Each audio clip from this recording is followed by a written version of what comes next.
Members of council, if you can please take your seats. This meeting is now resumed. Before the recess, council was debating the mayor's first key item, Executive Committee EX 25.2 on tenants first phase. Council will return to that item after the release of member holds. Do we have any releases?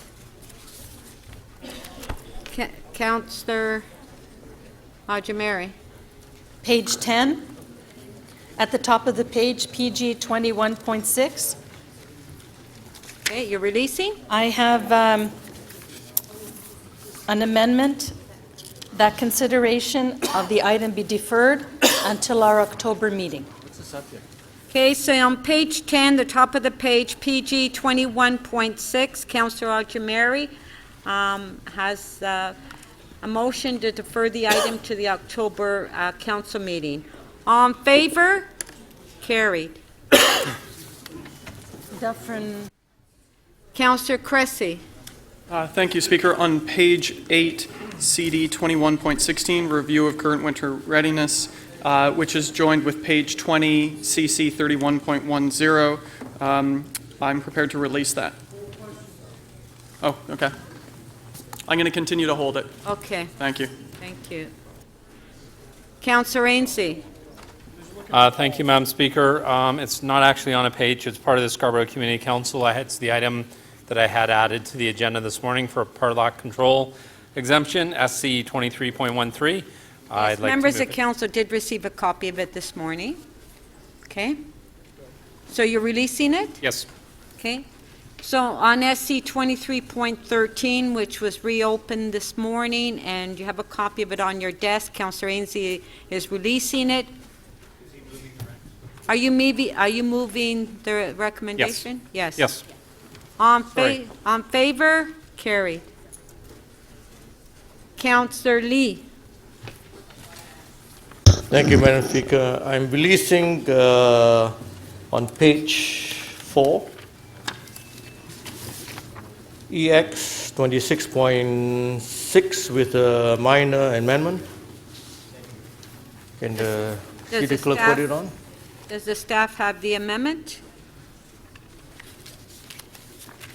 And basically 1A, changing the Lakeshore Arena Corporation to Bill Toronto to fix the remuneration of auditor. On page 4, EX 26.6, Councillor Lee has an amendment. On favor? Thank you. Recorded vote.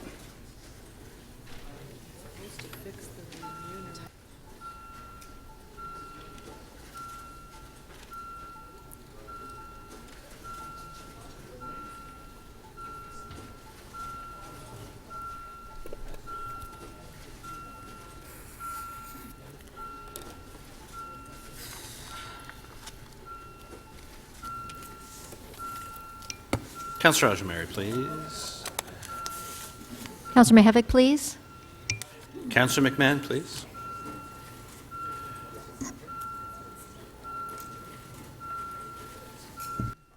And Councillor Perks.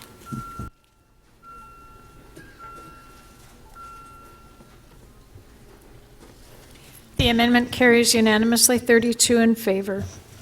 Item is amended. On favor? Carried. Councillor Perks. Thank you, Speaker. On page 11, PW 22.5, front yard parking regulations, I can release that. On page 11, PW 22.5. Oh, okay. I'll continue to hold it then.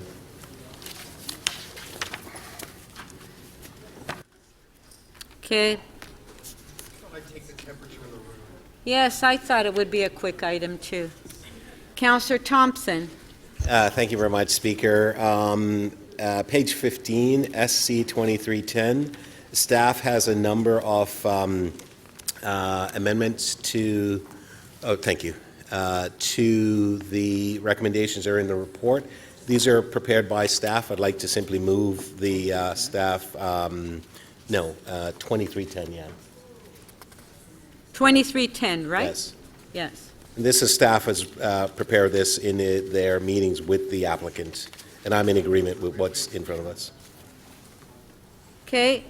On page 15, SC 23.10, Councillor Thompson has an amendment. All in favor? Carried. Item is amended on recorded vote.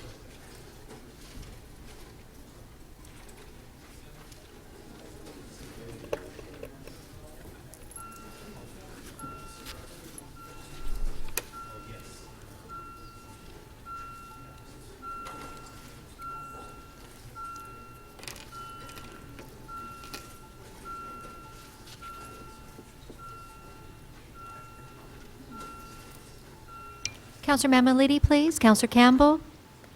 Thank you. Counselor Cole, please.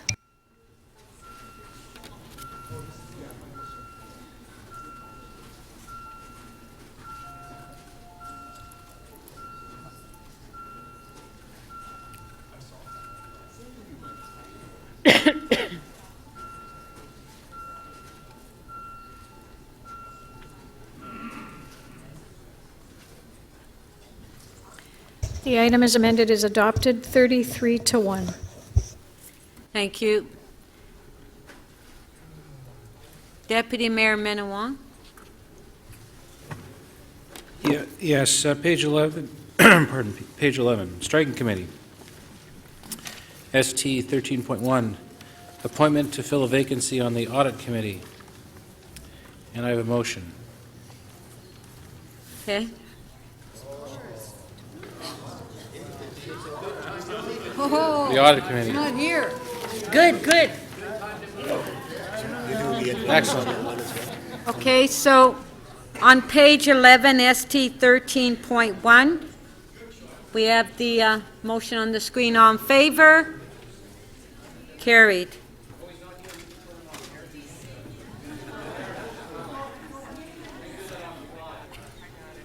Okay, E 13.3, council member appointments to the Heritage Nominating Panel, and there didn't seem to be a great amount of enthusiasm in this room, so for that city council, refer the item back to the city clerk for further consideration. okay, on ST 13.3, all in favor? What's wrong with Jim Hart? Jim on it.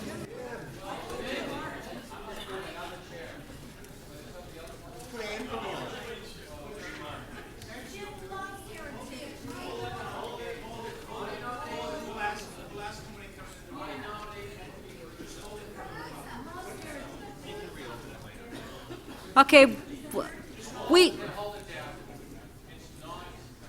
Okay, let's hold it down.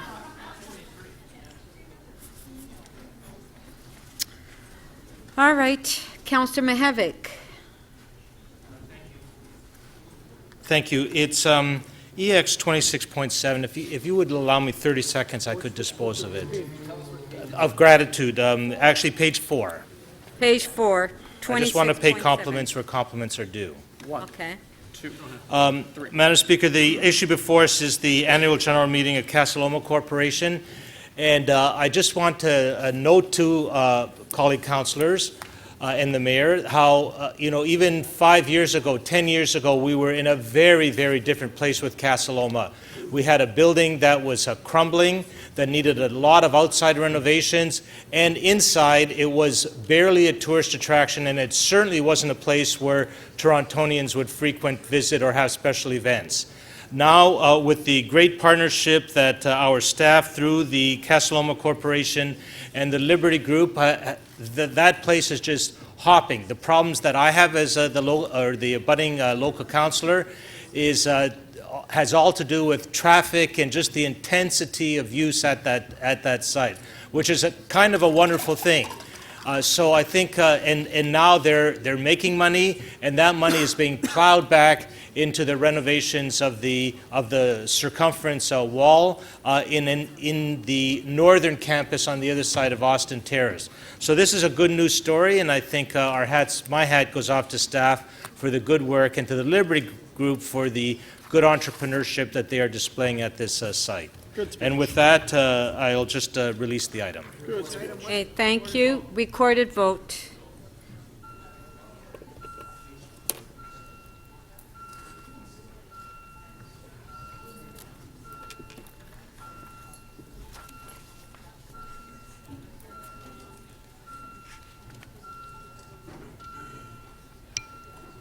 Counselor Palacio, please.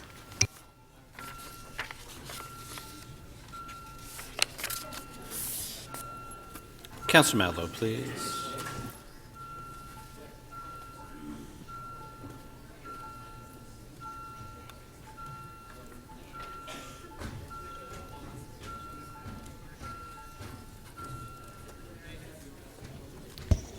The item carries unanimously, 35 in favor. Councillor Fletcher. Thank you, Speaker. I'm going to release EX on page 4, EX 26.11, Toronto Community Housing Corporation Annual General Meeting, audited financial statements, and Councillor Aljamari will have a motion related to that when she speaks. Okay, so you're releasing that item, and is Councillor Aljamari going to speak on this item? No, she's going to speak on tenants first, and I have a motion about the Okay, all right. annual meeting. I'll also echo, I was at Casa Loma last night, and it was fantastic. So he's not lying to you. Councillor Mihevig is not lying to you. Thank you. Summer soul in the city. That's it. So on page 4, EX 2611, all in favor? Carried. Okay, we'll now go back to the speakers list.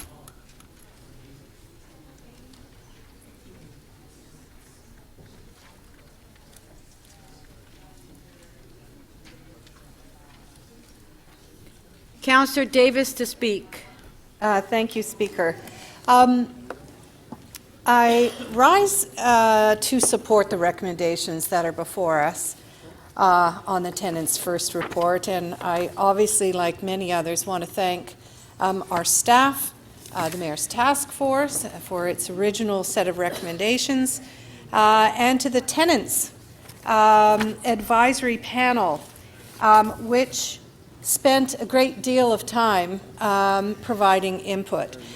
I did attend the consultation early on, one of the earlier ones, and I have to say that at that meeting it was one of the first consultations after the first report came out to look at divestment and the various options that came out of the Mayor's Task Force.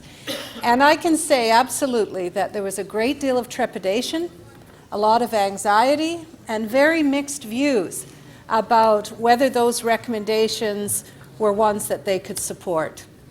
But today we have a very different set of circumstances, and I do have to commend everyone involved who worked through all of those options and have brought forward recommendations that reflect very much the views of the Tenant Advisory Panel and the others who participated in the consultation.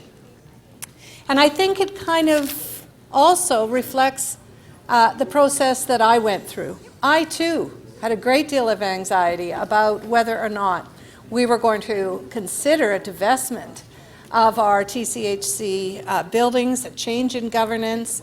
And now I think I've come to the point where I can accept this recommendation before us, which is to take primarily the seniors' buildings and put them under a new governance structure. And you know, it wasn't that long ago that that was a model that existed, and we can't forget that TCHC is still a very young corporation. It came together at amalgamation. We jammed together 4 previous housing providers. We were downloaded with responsibilities and funding from the provincial government. And then, from then until now, TCHC has struggled. They've struggled to bring together this corporation in a huge corporation with centralized administration and centralized functions. And I have to say that I've also seen over the last several years, Councillor Davis, hold on. I'm going to put your time. If I can please have some quiet in the council chambers, please, members of council, staff, members of the public.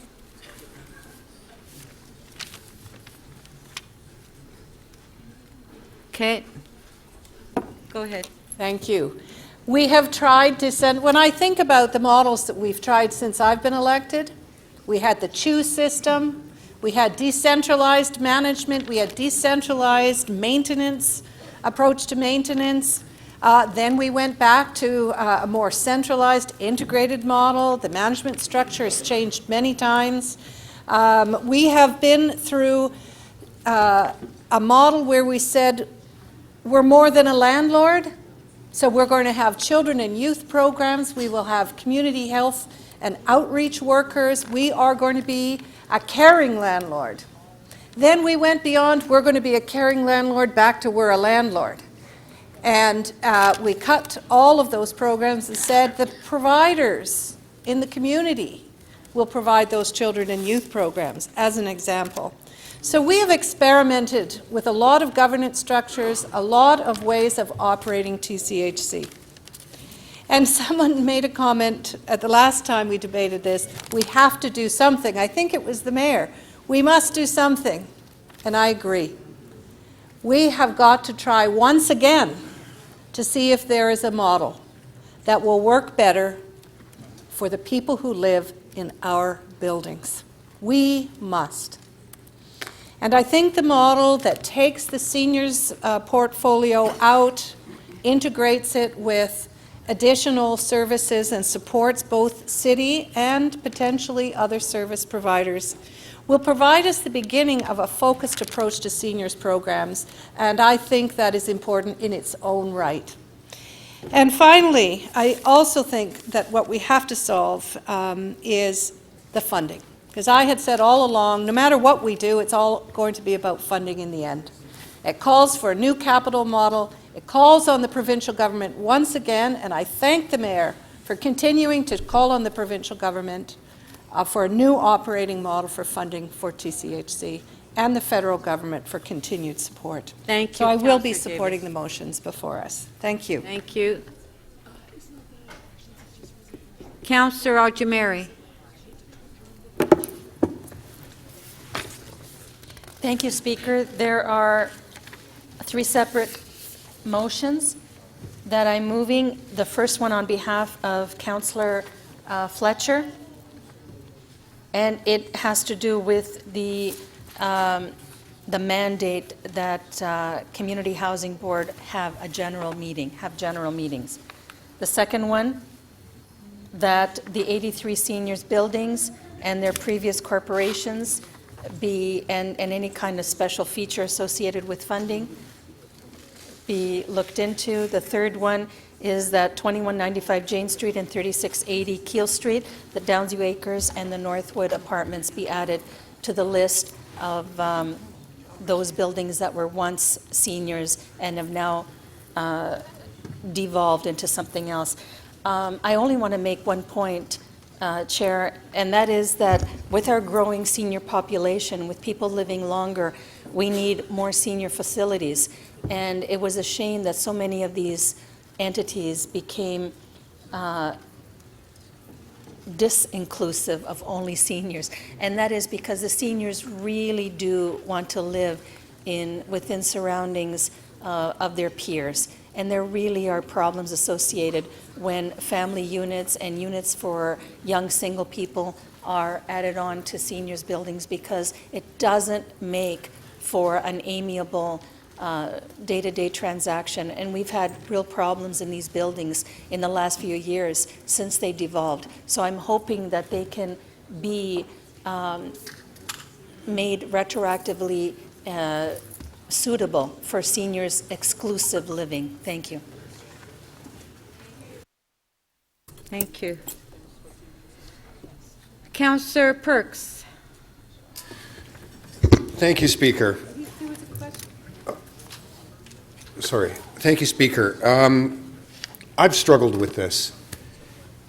We had a debate about this item, I believe, a year and a half ago, and at that we voted as a council that this report should include steps to make Toronto Community Housing the landlord of choice and the way to fund Toronto Community Housing to accomplish that goal. That's not the report you have in front of you. What the report you have in front of you does is to take the existing housing pie that we operate and slice it in three pieces.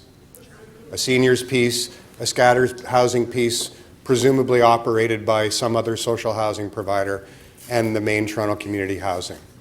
I can't look at this and say that we have done the things necessary to make Toronto community housing the landlord of choice, to make the quality of those buildings and the lived experience of the people who live in those buildings equal to or better than what they would expect looking around in the private market if they had the freedom just to pick a building based on its quality.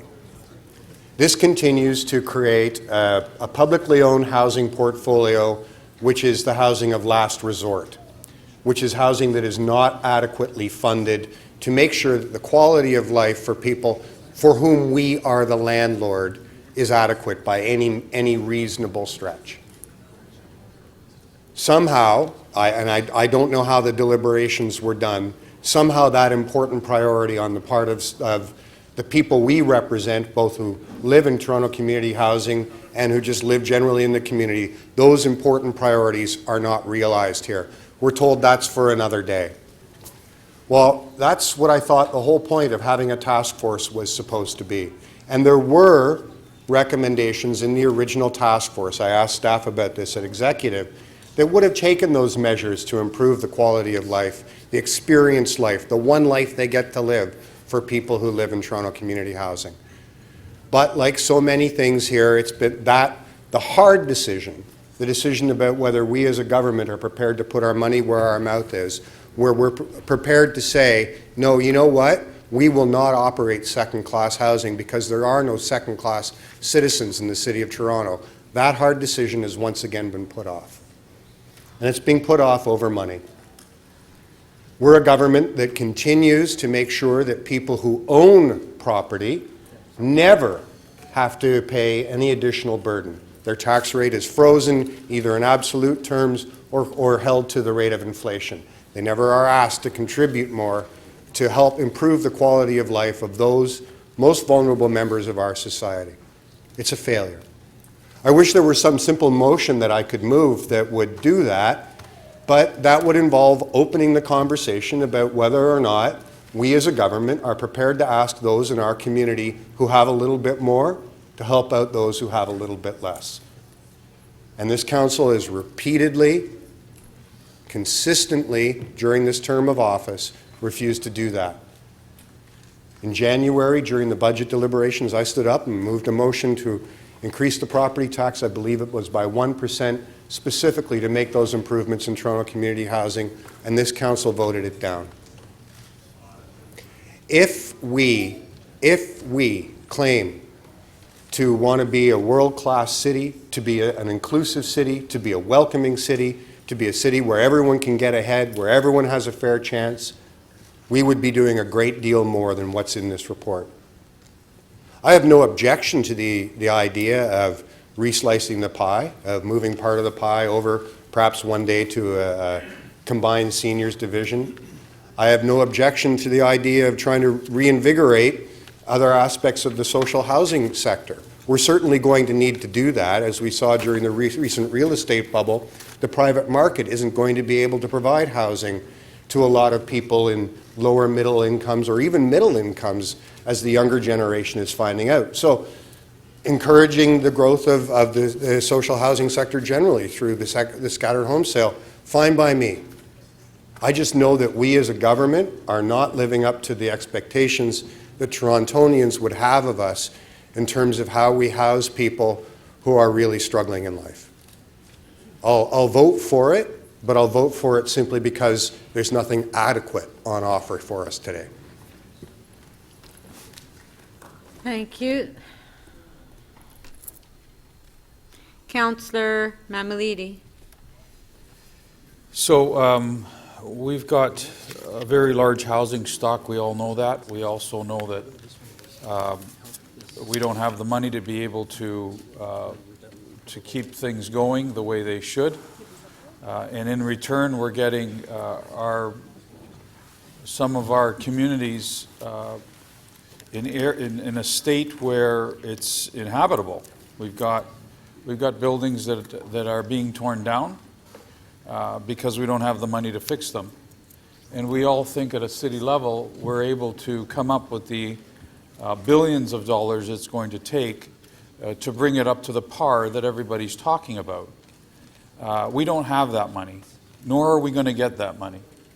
And I hope that a part of this suggestion is maybe to speak to the province and to see whether or not there's any hope that they might upload the housing stock back to themselves, because at the end of the day, they're the only ones that really can come up with the money to take care of every single unit and every single future unit that we decide to have in this city. We haven't done that, and it's a shame, because we should be talking to the province about this. And now we're venturing into a process. It's almost like a deja vu for those of us that have known the housing stock. I started my career in the then Ontario Housing Corporation, and back then it was run by districts, and it just seems to me that we're heading back into that particular mode again, because back then it seemed to have been the only real effective way to run communities at a local level, so that they're manageable and so that employees can actually fulfill their tenure with knowing their particular communities and making sure that they're okay. Back then, the senior buildings that you're talking about today were senior buildings, and they were run separately. Metro had them, and they ran effectively. And they ran effectively, I think, because they were smaller, they were easier to manage, and the tenants knew every single worker that worked for them, and they knew all of their particular needs. Over the years, we moved into different models, and it became a much bigger model. It became an unmanageable model. It became a model where there were more managers than employees in some cases. It became a model where all that happened in MTHA and TCHC was run out of one particular building, and it became a bureaucratic nightmare, in my opinion, that led to only one thing, and that was less service for the most vulnerable people that are living in our social housing net. We still have that, and now we're trying to do that we're trying to fix that problem without money. And at the end of the day, I know exactly what's going to happen here. At the end of the day, we're still not going to have the money to fix up the units, but we're going to try to manage this as best we can, and it's going to go back to the smaller district model units. I know that that's going to happen, because that's the only real way to effectively deal with your tenants in a really good and efficient way, so that their level of services improve. The other part to the equation that we've experienced is we have wanted to become everything to all the tenants. It's not just about being their landlord. We have here at City Hall felt that we should be their social workers. We should be their recreational coordinators. We should introduce everything that we don't have the ability to manage. We've got pools that are on our sites, and our housing officials are having to run recreational programs when really what they want to do is just be the landlords that they know how to be. And so we need to figure out how to deal with those components too. How do you take the pools out of the equation in your particular social housing units and give them over to Parks and Rec? Let them run the programs. How do we do that effectively? And I think that might happen with this process too. At the end of the day, I'll be supporting the recommendations that are in front of us. I think they're good ones. But don't think for a second that we're going to have the money to be able to build more affordable housing or take care of the ones that we do have. We don't even have the money to be able to demolish those that aren't inhabitable. Thank you. Councillor Kelly to speak. Yes, thank you, Speaker. I have one amendment that has two parts to it. The City Council amend the Executive Committee Recommendation 6 by adding the following new Part C. An analysis of 1, the Government of Sweden's non-governmental delivery of social housing, and 2, the success of the voucher approach in other jurisdictions in delivering social housing. Speaker, I've had the privilege of serving on the board of TCHC at 2 different times in its history. The longer of the 2, 5.5 years at the beginning.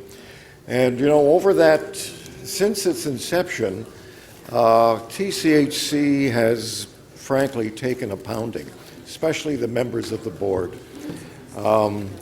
It would appear that you know, they've struggled to provide a quantity and a quality of living that hasn't satisfied everyone. In fact, probably hasn't satisfied a majority of the people that it looks after. And I think that's regrettable, Speaker, because right from the very beginning, TCHC was handicapped.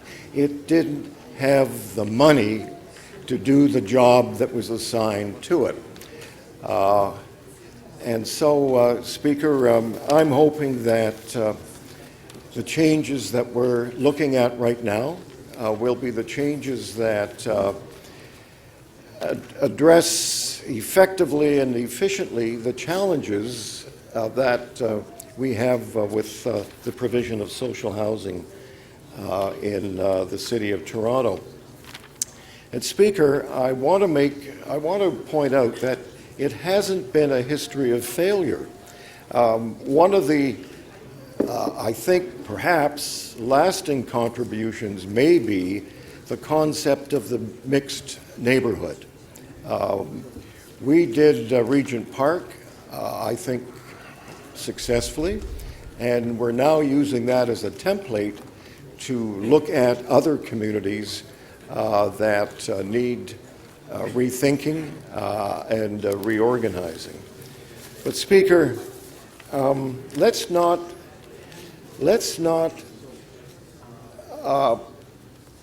put restrictions on what may lie ahead. The Scandinavian countries have long given us in North America examples of how to do different things politically and socially. And I was quite taken aback to learn that some of these Scandinavian countries actually deliver social housing through private enterprise. I don't know much about it, but they have done that. And I would hope that the progressive left, who historically have held out the Scandinavian countries as models that we should follow, would support this particular look at how they facilitate social housing through private enterprise. And finally, Speaker, the voucher system. Talked with, at a housing conference a few years ago, I talked with a consultant who argued that what would take $3 in the public sector to house families could be done with $1 through a voucher system. And I would hope that members of this council would want to look at the voucher system to see how it's worked in other jurisdictions. If it hasn't, if for any reason it's not applicable to our circumstance, then fine. Don't go down that road. But if there's something there, I think we should pursue it because, Speaker, money will always be a problem. And if you can reduce the amount of money it takes to help people, then I think it's an obligation on our part to do that. So, Speaker, going ahead, I would also hope that however social housing is organized, that we try and figure out how we measure its success. Generally speaking, for most of it's how quickly can you physically repair the buildings? Thank Well, you. there's more to life than that, and I hope that that's something we can address as we go forward. Thank you. Councillor Kelly, there is a question for you by Councillor Perks. 3 minutes, clarification of the motion. Hi, thank you very much, Speaker. So, first of all, Councillor Kelly, listening to your remarks, I understand that your purpose here is to try to find out more from other governments, other jurisdictions, how vouchers or what we call rent supplements would work. Is that the purpose here? That's an option that I think should be included in the mix that's before us right now. Right. So would you still want to move that motion if you knew that the original report from the Mayor's Task Force suggested looking at this? Toronto City staff, together with Social Planning Toronto, did some research and had a forum and looked at the success of these vouchers or rent supplements and found that they actually created more problems than they solved. So given that research has been done, do you think maybe withdrawing your motion might be in order? Well, Speaker, I did not have the Mayor's report before me, but I do know that there are perspectives out there, that there is research out there, frankly, to the contrary. I appreciate that you and I often look at different sources of research, say on climate change, but I'm wondering, given that staff have already been directed to go do this work. Councillor Kelly to respond to you, please. Yes, and he did. Answered the question, Speaker. And I'm wondering that, you know, I know that you're one who opposes duplication of effort. Given that our city staff has already commissioned work on this from a range of perspectives, held a conference on it, and in that conference had findings presented showing that this led to a closure in the total number of social housing units available, an increase in social problems in private rental stock, the loss of tracking of individuals who are on their vouchers, and a whole host of social problems that didn't exist before the vouchers were introduced. Given that we've already done the work and that you don't like duplicating effort, do you not think withdrawing your motion might make sense? Speaker, I want to make sure that the full spectrum of perceptions and conclusions have been examined. Thank you.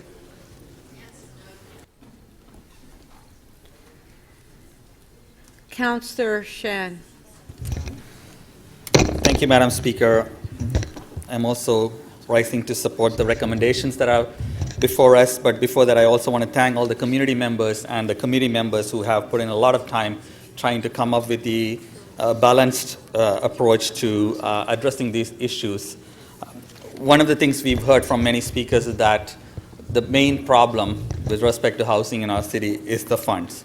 And so we are trying to figure out ways to improve things within the narrow space that we have outside the funding situation. So I'm fairly supportive of it. I actually have a number of homes, single-family homes in my ward, probably one of the largest in the city of Toronto in terms of scattered housing or single-family homes. And I think the community would appreciate having a closer governance structure through which they can find ways to continue to sustain having those homes. As far as I'm concerned, you know, having those homes is very important to have meaningful inclusion. The scattered nature of those housing units is important to have an inclusive environment, to have the economic disparities not become barrier to accessing services and so on. So I think it's an important feature of our housing, and I hope through this new model we can continue to find ways to strengthen the scattered housing or single family homes rather than find ways to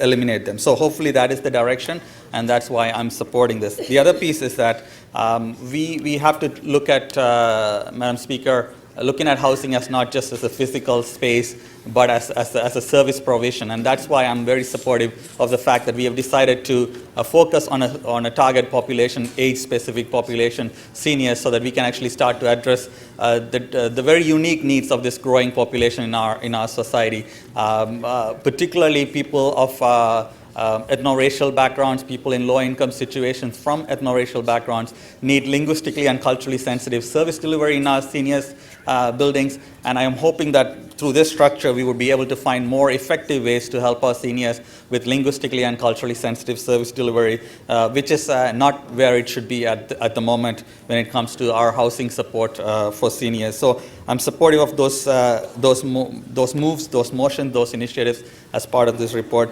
But I do want to reiterate what some of our previous speakers have said. The biggest issue is the money and the funding. Without advocating for and without us allocating the adequate amount of funding, we would only be taking care of a very small part of the problem in terms of governance and service delivery. But the need is bigger in the area of funding. Thank you. Thank you.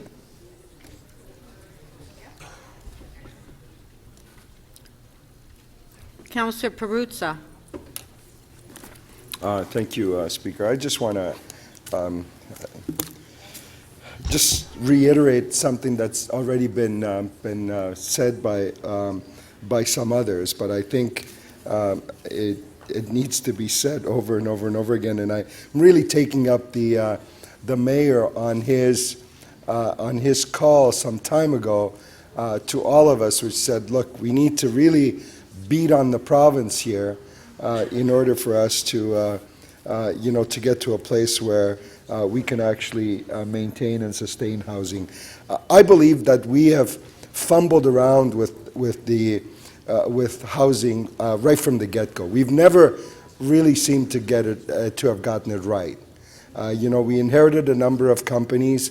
The province downloaded a whole bunch of housing to the city. Then we created a new entity, called the Toronto Community Housing Company or Corporation. I forget what the last C stands for, but you all know what I mean. And quite frankly, our housing has just gone from bad to worse, to worse, to worse. And now we are on the verge of basically mothballing a great many units in very short order, just simply because we don't have the resources or the capacity to fix them. We got it wrong when we first got the housing.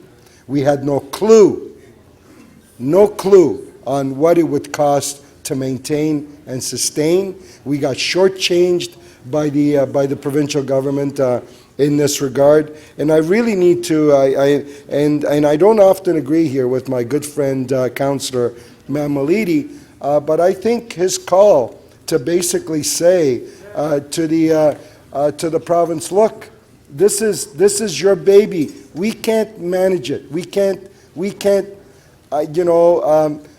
handle it. We don't have the resources to be able to do this, and it's just simply only going to get worse. I'm going to support what's in front of us today, not because I believe we're headed in a different direction or a direction where we make our housing better. I don't believe that that's the case at all in this regard.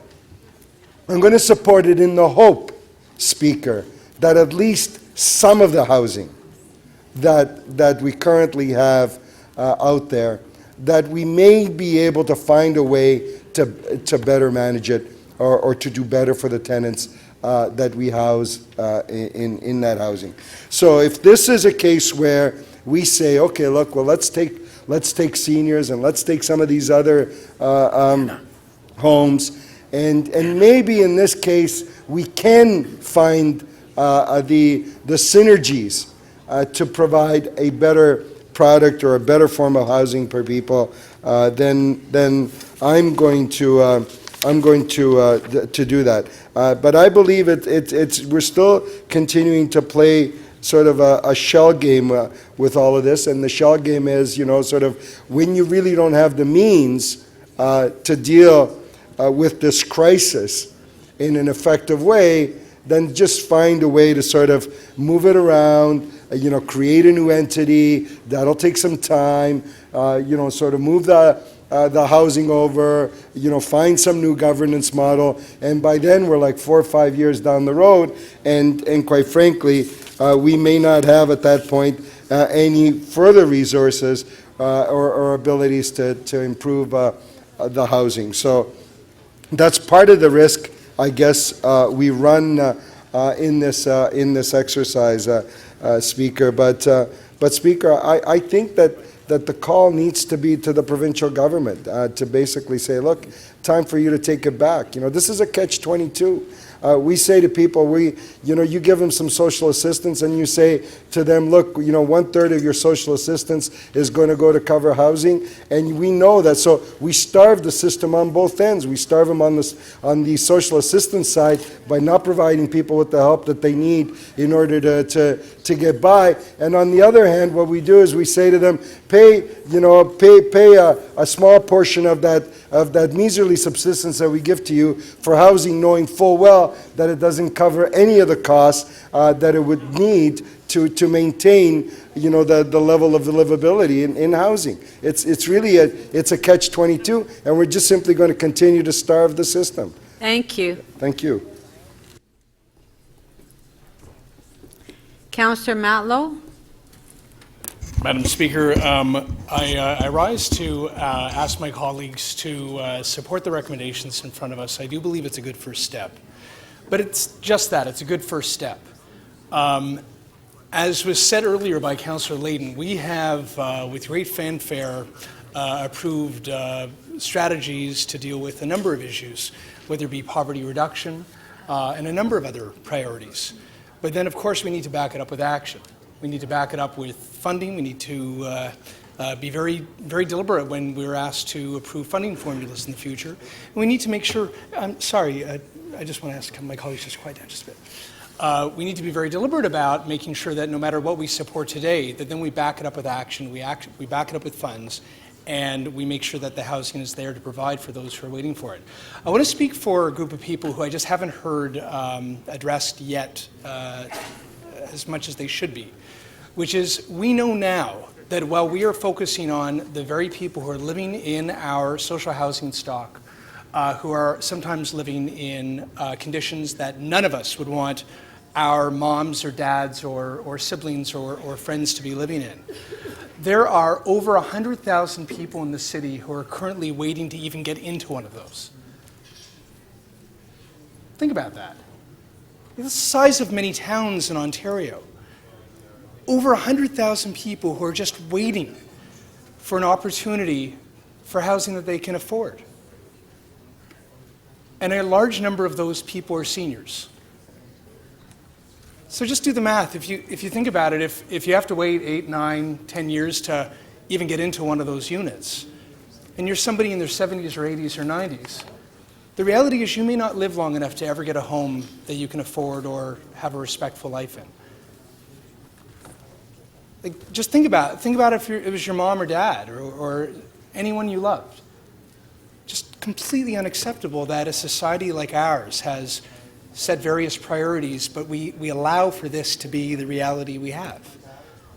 But I ask us, let us not go to war with anyone about this. I keep hearing that we need to get into fights with the province or the feds or others about this. I actually think that gets in our way. I'll give you an example. You go and do a press conference and you beat up on the province. Politically, why would they then immediately want to make an announcement offering money when it looks, the optics are like they're capitulating to our demands, that they take action because we told them to do so? We need to get back to the table and have a dialogue. I believe there are people at the province, and we've been demonstrated at the federal government level, who actually do want to contribute to this cause. They get it. We need to find ways to work together as partners. I believe that supporting seniors housing is a way to do that. I believe that we could free up funding in that arena for other areas of our social housing demands if we work with the province through that avenue. But we need to get back to the table and work as partners. It's the only thing to do. If we just fight over this, everyone will end up with nothing. And far too many people are waiting for us to take action. I want to make note of something that Councillor Perks said, that this is inadequate. I would actually say that while this doesn't go as far as I think anyone at this table would like it to go, a lot of work has gone into this. A lot of very difficult work has gone into this. I want to commend, first of all, the leadership of Councillor Bailau, who, from day one, we were elected, a group of us, I think 13 of us were elected at the same time. And Councillor Bailau put up her hand to address what some people describe as a quagmire. She just said, I don't care, I'm going to work on this because this is an incredibly important priority. Along with Chris Brillinger and many others who have worked so hard on this file. And at least it's moving forward. It's not moving forward as quickly as I'd like it to. It's not as well funded as I'd like it to be. There are far too many people who are waiting to get into the housing stock that we have and that we have yet to have. But at least we're moving forward with some action. I'm really happy and really pleased to see that happen. I would also like to commend the mayor for placing this as a priority, which it has to be for every one of us. But the number one thing I ask us all to do over the next coming weeks and coming months, let's get back to the table, continue working with our federal counterparts, our provincial counterparts. We need to work in a respectful, positive tone to be able to get the funds that we need to move forward. I believe that we can get there if we just emphasize how much of a priority this is. Thank you. Thank you.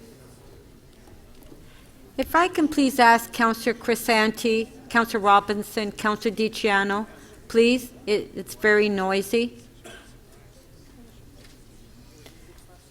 Councillor DeGiorgio. Thank you, Madam Speaker. I will make a couple of brief comments. First of all, I just want to pick up on some of the comments made by the previous speaker and say to you that I think it's important that we commend the leadership of the mayor on this particular issue of housing renewal. I also want to say that we should celebrate the fact that we've made huge progress over the last couple of years in having TCHC actually do much, much more than has been done in the past in the sense of spending, 10 times as much money had been spent in the past annually to do capital repairs. This is a problem that's not going to go away easily. It is a problem that can't be dealt with overnight, simply because there are huge demands on the city beyond the housing needs of people living in TCHC. I can tell you that in my area there's a lot of people, not only the waiting list being in the neighborhood of 100,000, but a number of people that live in private rental housing who are struggling to make ends meet. And I can tell you that private landlords are not rushing to make huge repairs and not bother escalating the rents. And that's the kind of problem we have at TCHC. Yes, we have to do all the capital repairs to improve the quality of housing. That's not to say it shouldn't be done. What I'm saying is it needs to be done by the main shareholder, the City of Toronto, in the context of not being able to raise the rents. And that's a very huge, difficult task. So, I say to you that there's no other option that's better than taking a good first step.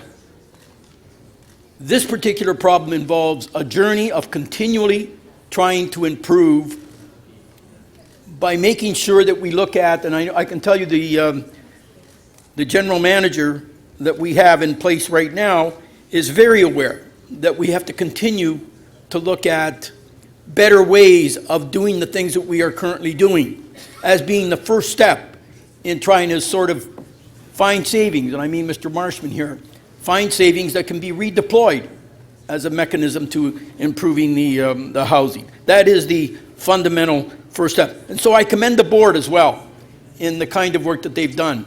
The TCHC board includes Councillor Cressy and obviously Anna Bailau, who's been a huge member of the board and providing leadership. So I just reiterate and say, look, let's celebrate all the good things we've done to this point. And let's not harp on all the deficiencies that we have in meeting some of our other needs across the city, because they exist and they will continue to exist. And yes, we will continue to plug away at the other levels of government to give us financial assistance, and so we should. But other levels of government also have, they don't have big wallets with lots of money, and they have their own problems to deal with. So in the overall context, well, I won't rejoice. I'll just say we're doing a half-decent job. I'll leave it at that. Thank you. Councillor Bada. Thank you, Madam Speaker. I'd like to start by thanking the staff, both at TCHC and our city staff, who've done an incredible amount of work with very little resources to start putting together this strategy. So thank you for all your work.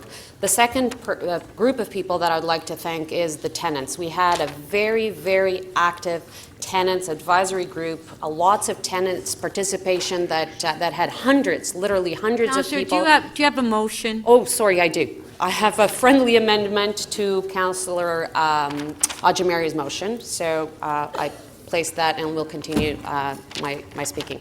So I'd like to thank all the tenants involved for joining us yet again to address this issue. And thank you for your confidence and participation and cooperation and continued work with us. Back in 2012, we, and I say we because the majority of us were here, were presented with the huge backlog problem that TCHC had. And part of the solution was to have a massive sale of the scattered homes to bring what I believe was to be about $200 million to this issue. Well, we put another proposal at the table, and to this date, we have been able to increase the capital from a $60 million a year spend to what is today $300 million, and by the end of this year, almost $1 billion spent in capital repairs. We're not done yet, but we've certainly acknowledged the issue that we have at TCHC as a capital backlog, and we're heading in a way to address the issue and continue to appeal to our provincial and federal counterparts. Mayor Tory comes in and puts together the task force, and actually the task force tells us, wait a minute, you don't have only a capital backlog. You actually have an operational issue in this corporation, because you can take all the money and do all the repair backlogs. If you don't fix this corporation, you're going to be in the exact same position a few years from now. And that's how this started all happening. And we're starting to address also the financial issue, because I feel very proud to say that even without this report in front of us, last budget, we did increase the TCHC's budget by 18%. It was an acknowledgement of what the task force was telling us. It is an acknowledgement of work that has to be done. It is an acknowledgement by this council meeting that is committed to address this issue.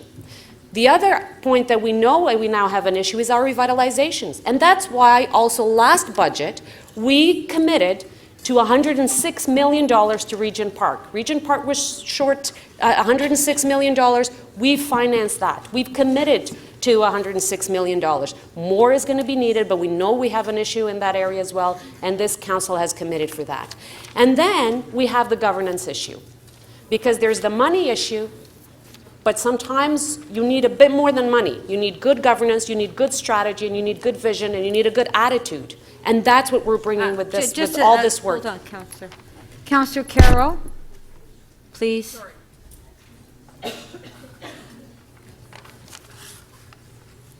Okay, continue. Sorry. So we do have the capital issue, we do have the operational issue, we do have the revitalization, but we also need to address how we serve our tenants, and that is a big part of what this report is all about. Through the decentralization model, we know that we can do better. We know that we can have a better environment for our frontline staff and for our tenants. We know that we can get more accountable, and we know we can get closer to our tenants. Through our scattered homes and having this REOI, we know we can work better with the sector. We can and should have TCHC as a way to strengthen our nonprofit housing sector. And I think this can play a role in here. And through the seniors, we have a great synergy ready to happen with the provincial government. We know this is the fastest growing population. We know we need a new model to house seniors properly, and this is a great model for it. So I think what we have in front of us, like I was saying, it's not only a strategy for capital and operating funding. it calls for that. It alerts us that we're going to need more money. It alerts us that the senior corporation and what is left is the TCHC will need more money, and through the appropriate budget process, we will need to have that money invested. I think we gave indication that we're ready to do that investment, and I certainly hope that when we have budget coming through, we continue to fulfill that goal, and we continue to fund this corporation the way that it needs to be funded. But we also need the strategy, the vision, and the attitude. We need a change of attitude to and from our staff, to and from our tenants, to and from this council. And that's where this is about to start. This is where we're hoping that we're starting here with this strategy and this vision. I think we took the first step on the budget. We'll continue to do that work, and I hope that the council continues the first step that is started last budget, which is to invest in this corporation and in our tenants that we serve. Thank you. Okay. Last speaker, Mayor Tory. Well, thank you, Madam Speaker, and I want to begin by just echoing the words that others have spoken of thanks to the TCHC staff, city staff, the task force volunteers, and as Councillor Bilo just said, the tenants. And in particular, since she couldn't thank herself, I want to echo the words of Councillor Matlow in thanking Councillor Bilo, because she's taken great leadership on this. It is a priority for me. I think it's a priority for us, but somebody has to, work at this basically as almost a full-time assignment, and she has certainly stepped up and done that. I look, Madam Speaker, at the TCHC status quo kind of like King Street. I think there's universal agreement. Even in here, even the comments that have been made, and I'm going to take issue with a couple of them, but I think everybody agrees the present model is not working. It's not working principally from the standpoint of the circumstances in which we're asking, or I guess you might say requiring, some of our tenants to live, who are, I think we all acknowledge, are some of the most vulnerable people that are resident in this city. And I'm pleased that what is before us today is the result of one of the broadest and deepest consultations that was ever undertaken in the city on this subject, or perhaps any other. And one of the main themes, not the only one, that arose out of that was that TCHC is too big, it's too remote from the people that it serves, it's too clumsy, and part of the main advice, and there were many important recommendations, including some that were very granular with respect to how we dealt with issues like security and so forth, was to be a better landlord. And one of the recommendations that was made in that regard was that we should find a way to bring management and the ownership of the building, ownership meaning us, and management, the people who represent us, closer to the tenants. And so what we have here, and people have correctly characterized it, and starting with me, it's the mayor's task force that led to all this. I'm not going to stand up here and say this represents a solution or the solution. It represents an important first step on the way to restructuring this corporation, changing its attitude and approach, and a logical area to start inside of that broader objective, obviously, I think, is with seniors. And I think that is not just because there are so many buildings that are seniors' buildings, and not just because of the history, which said at once upon a time we actually had a better functioning seniors' housing organization, but also, I think, even more so today, because we have this gigantic challenge staring us in the face of seniors, increasing numbers of seniors needing support, actually to live what can be incredibly active and wonderful lives, but that there are things that they need that are perhaps not needed as much by others, and that if we bring the focus together in a laser-like way on seniors' housing, and then have the partnerships with the LINs, with the provincial governments, with other agencies to actually help provide those supports, so that we're not trying to be all things to all people, but rather trying to be the excellent landlord, and then work with these partners to deliver the services, we can have something that is much better for the seniors. So I guess what I do want to do, and I want to contain myself, but I do want to take issue, and I did it at the Executive Committee, and unfortunately I have to do it again, because Councillor Perks, God bless him, gets up and says that, as I wrote it down here, repeatedly and consistently in this term in office has failed to step up. Well, I'll go back, Councillor Perks, to a time when I wasn't here, but you were, through you, Madam Speaker, and you were on the Budget Committee. Councillor Perks was on the Budget Committee, so I'm not allowed to address people directly here. And at that time, I've gone back and checked, and actually the increases that were given all hovered in and around $200 million to TCHC. And the first time on record that there was an 18% increase given that acknowledged at least the beginnings of saying we're going to have to come up and come to grips with that was in 2017. under this mayor, not Mayor Miller, who I've heard you refer to before as almost the idol of progressive thinking and all this kind of thing. Under, just like, by the way, I'll say later on, under the same Mayor Miller, when you were a member of the Budget Committee, there was no task force on housing and TCHC, and there also was no Transform TO plan, interestingly enough. For the, beg pardon? Well, never mind. We'll debate this later. Please. But the bottom line is, Madam Speaker, and I'm chair, sorry, I'm please. addressing him and I should be addressing you, is that we're taking this step forward, and it is being done in this term in office by this administration, including an 18% increase this year in the allocation to TCHC, substantial capital commitments referred to by Councillor Bilo, and I make no apologies. Is it enough? Of course not. Can we do it all in one day? Of course not. Everybody knows that, and so we'll move forward and do what we can. And the second thing I want to just address in my final few seconds is what Councillor Matlow said about dealing with the province. We tried the private route, we tried sitting at the table, and in fact that didn't get us anywhere. And I know you've been part of some very constructive discussions that maybe can get us back there, but the bottom line remains this.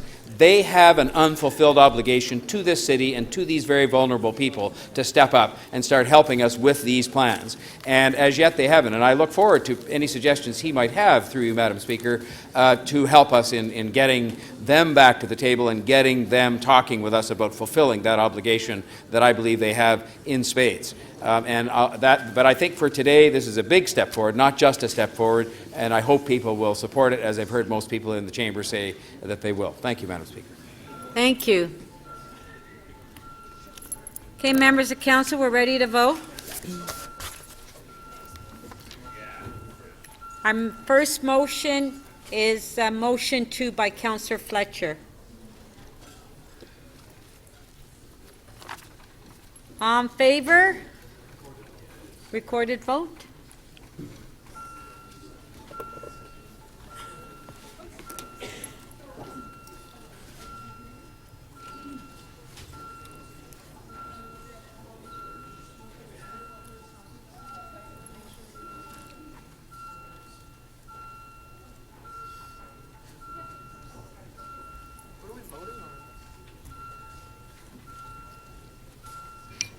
Councillor Mamalidi and Councillor Fragadakis, when you're seated, please.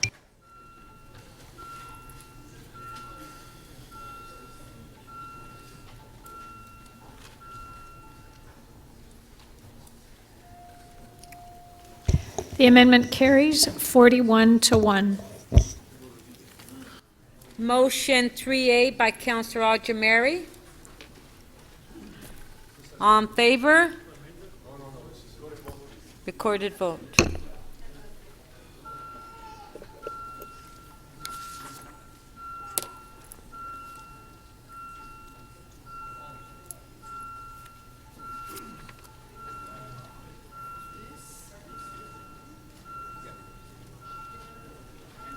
Councillor Ford, please.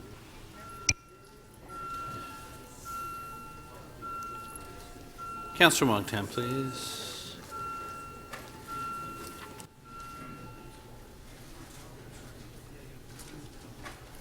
Amendment 3A carries unanimously, 42 in favor.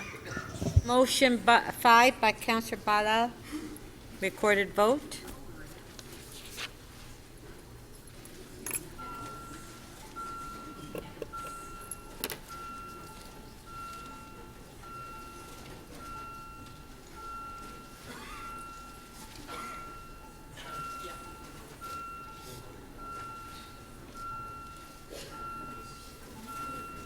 Councillor Birdseye and Councillor Crawford, please. Or Councillor McMahon, please.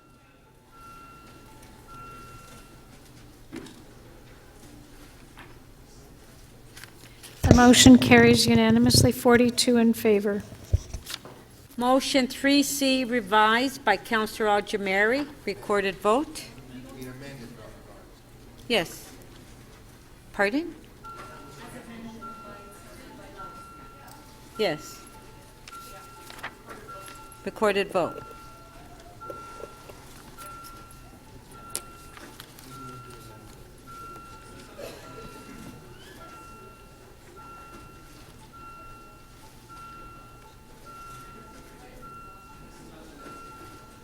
Councillor Ainsley, please.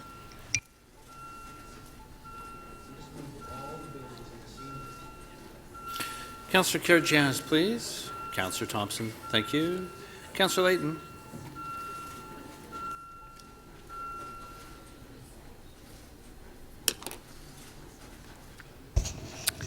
The motion as amended carries 40-2. Motion 4 by Councillor Kelly. Recorded vote.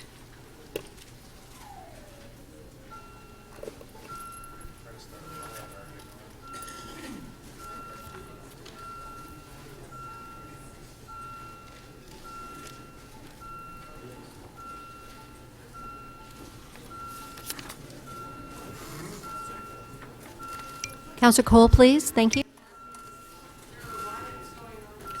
Councillor Karygiannis, please. Councillor Thompson.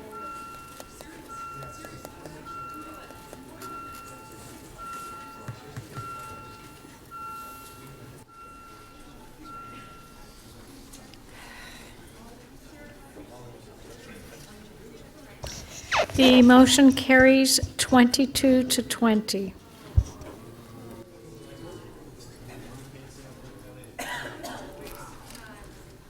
Motion 1 by Councillor Cressy. Recorded vote.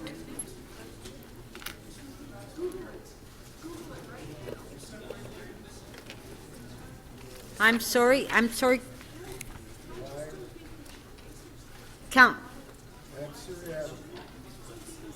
Councillor Holliday, what are you asking? Speaker, may I request that these be voted separately? Okay. Thank you. So on Councillor Cressy's motion number 1.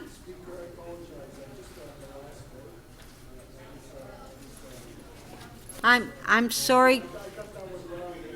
Back. Pardon? In the affirmative, weren't you? Yeah, Speaker, I just voted wrong on the last motion. Yeah. No, It's we going didn't to change yeah, that. it's going to change the outcome. But you can't change your vote because it would change the outcome. Sorry. On Councillor Cressy's motion number 1, recorded vote.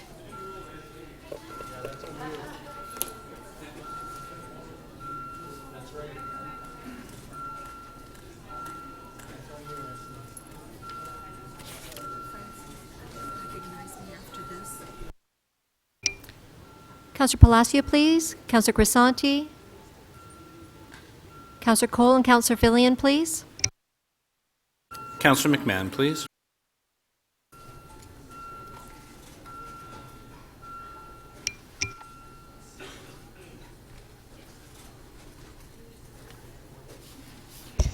The motion carries 36-6. Part 2. Sorry, that was for part 1. Yeah. Part 2 now, recorded vote.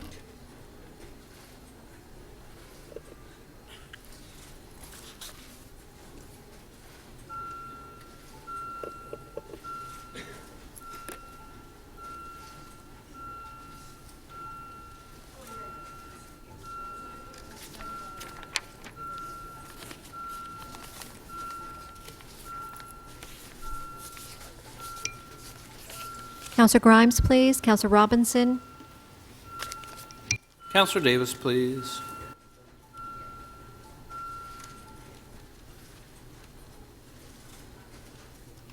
Part 2 carries 41-1. Okay.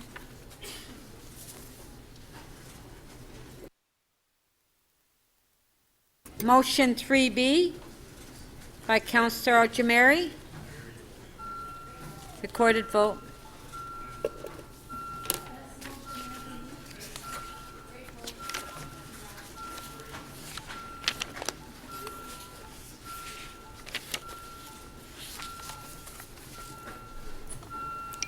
Councillor Palacio. Councillor Grisanti, please.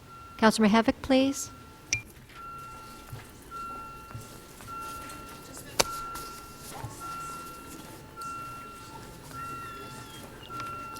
Councillor McMahon, please. Councillor Carroll. Councillor Karygiannis, please.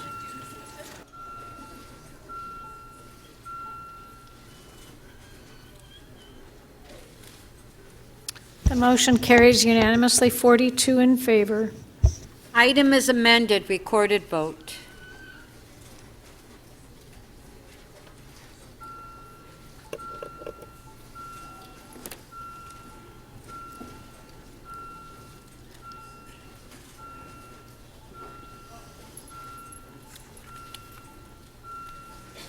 Counselor Crawford, please.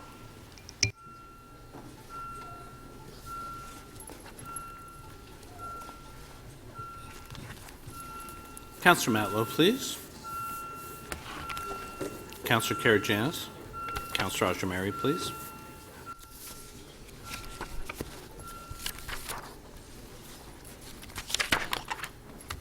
The item is amended, carries unanimously, 42 in favor. Okay, thank you very much. We've dealt with the item. So, Councillor Ajamari. Thank you. Page 18, top of the page, TE 25.76, parking machine installations, various locations. I'm sorry, Speaker, I didn't catch this before, but I need to declare an interest in that my son works for a company that makes these machines. Thank you. Okay. So on page 18, T 25.76. Now, the thing is that we've already voted on it, right? That's okay. Yeah? I needed to state Okay, it. Yeah. all right. Okay, so we'll go to, now to the mayor's second key item, which is on page 3. That was deferred item P 19.4, transform TO.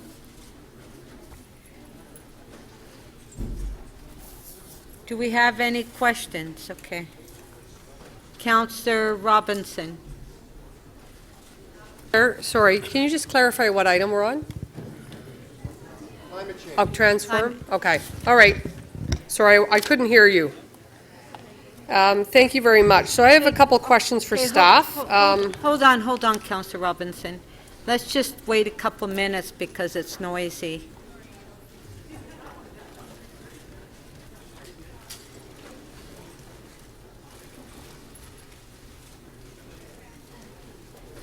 Okay, Councillor Robinson, now we'll start your time. Thank you, Madam Speaker. So who am I asking the questions to? All right, there you are. All right, you have stated that all the business cases must be funded in order to reach our 2050 targets. And there's some business cases that are noted as enablers, which includes future reports or studies and community engagement funding. So I'd like you to explain to me how community engagement, which seems to be a significant amount of the resources, will be measured in terms of GHG reductions. And also, is there a larger strategy within community engagement to reach our targets citywide?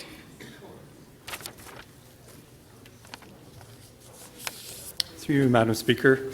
So the community engagement component is a very, is an important part of the project in the sense that the intent is to engage people in accessing the existing programming that's available from the city, from the province and the federal government, so that they can also then implement the actions that they need to take to reduce greenhouse gas emissions.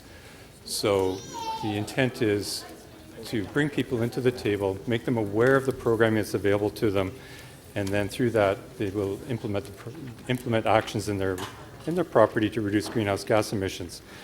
The way to measure this, of course, is going to be a number of different ways. It'll be the level of engagement that we achieve through the different initiatives that we undertake, but it'll also be the measurement of the success of the implementation of the programs that people are accessing, such as the Home Energy Loan Program or the Better Building Partnership.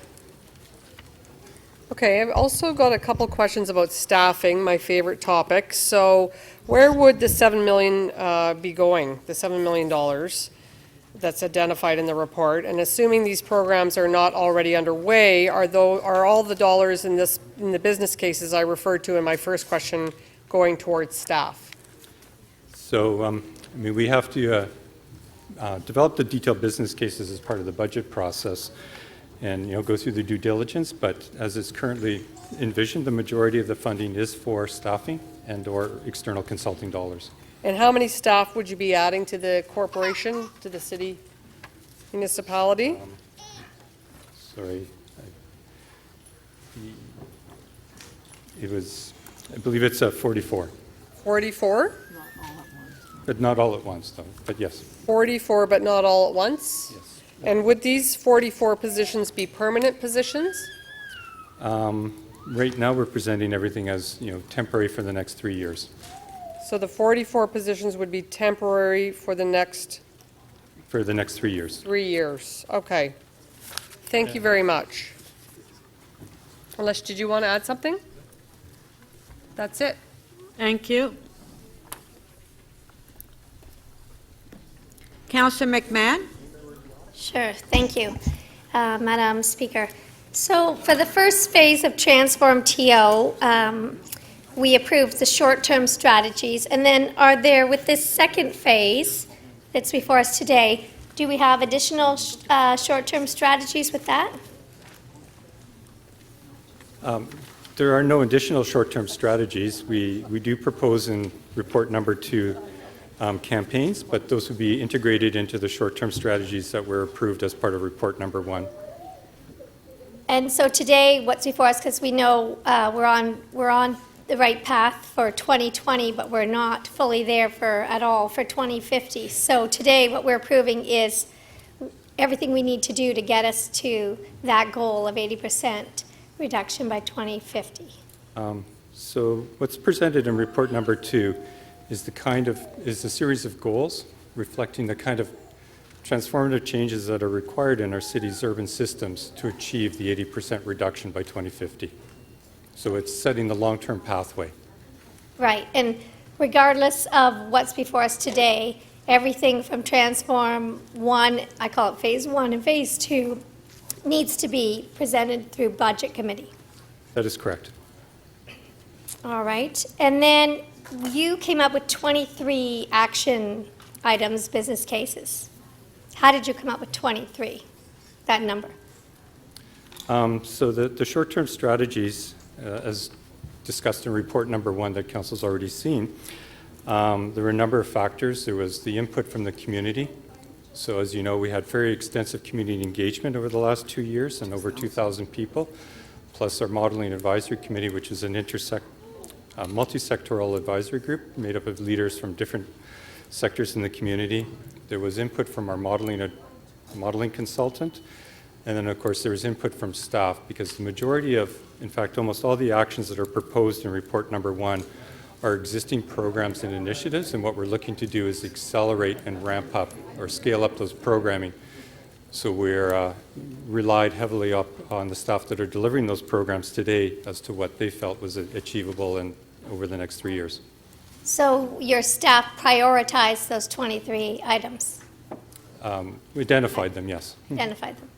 All right. And if council chooses to prioritize these actions based on the greenhouse gas reductions, would you see that as a problem? We feel it's a comprehensive package of initiatives that need to be carried forward as a whole. But bringing forward that information as to cost per ton reduction is something that we can incorporate into the business cases as part of the due diligence under the budget process. Because it helps to educate people. Yes. Thank you. Thank you. Councillor Perks, questions? Thank you, Mr. Beckering. When we started this debate last time, I asked Mr. Baxter a couple of questions. Just want to confirm those. So you canvassed Torontonians and experts from around the world, from different sectors, and came up with a list of possible actions. Then you modeled them together to come up with a group of actions that work together. Is that roughly how this happened? Yes, it is. Okay, and many of the different actions, the ones that Councillor McMahon was talking about, actually are interrelated. So for example, there's an action about transforming the vehicle fleet off of fossil and onto electricity, but it depends on an action which is reducing electricity consumption elsewhere, otherwise we would overload our electricity grid. Is that correct? That is correct. The model is an integrated model. The models are integrated. And a part of that integration is having the community animators or outreach workers, I forget what you call recruiters, to bring people into the program so that we achieve high participation rates. That is correct. So if I wanted to take each individual action and assign a GHG number to them, it wouldn't really work unless I assumed the other actions were part of the plan as well, would it? Like if you can't go to EVs if you don't have enough electricity. No, you're correct. And that was one of the conclusions that the consultant definitely identified for us, is that the actions are depend upon one another. And if you hive off one action, you may have to then accelerate activity in another area to achieve that greenhouse gas reduction. So actually, if we hive off certain ones of these actions, we're going to have to spend even larger amounts trying to push against the problems of achieving the targets in the remaining actions. That's one possibility, yes. Yeah, but the consultant, who I believe is someone who does this all over North America, their advice to you was treat this as an integrated package, or it won't achieve the goal you're setting out to achieve. Is that correct? Correct, yes.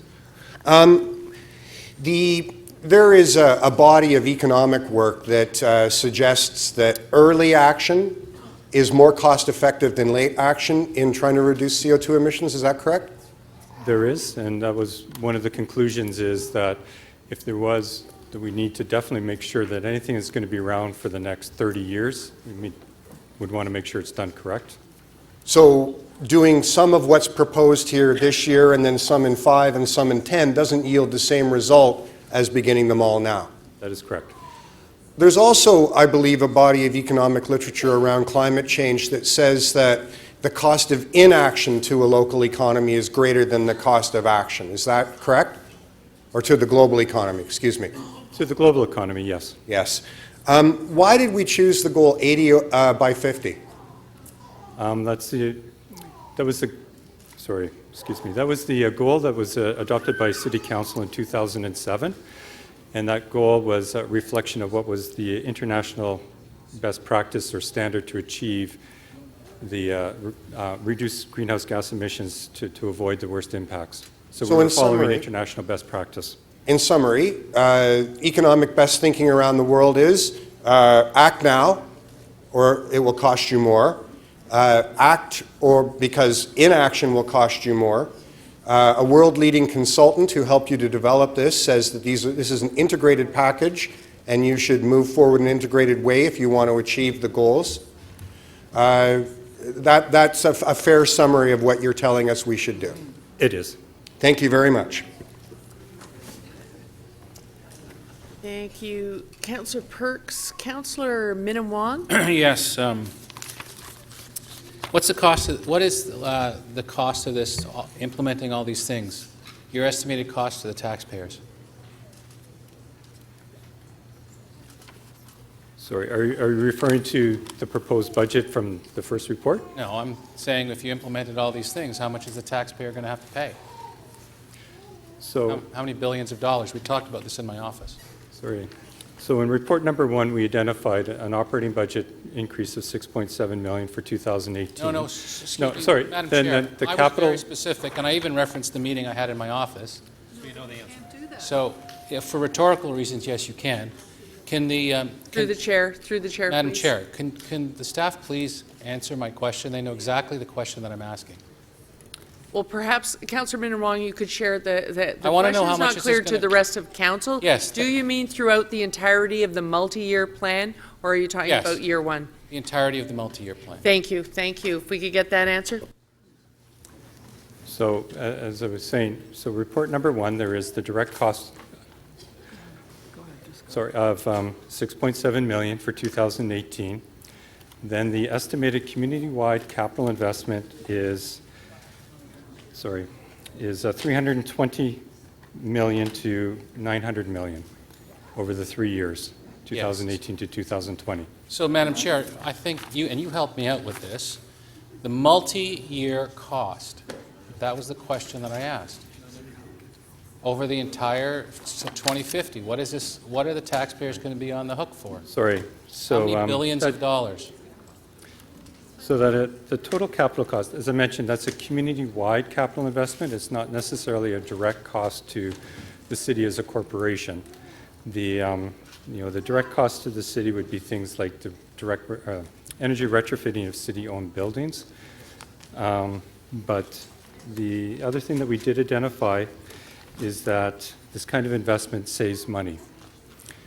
There is a direct savings to the homeowner of estimated $500 on average. Madam Chair, can I switch? I'm not getting my answer, and I know that I'm not going to get my answer on this, so can I switch to another line of questioning, please?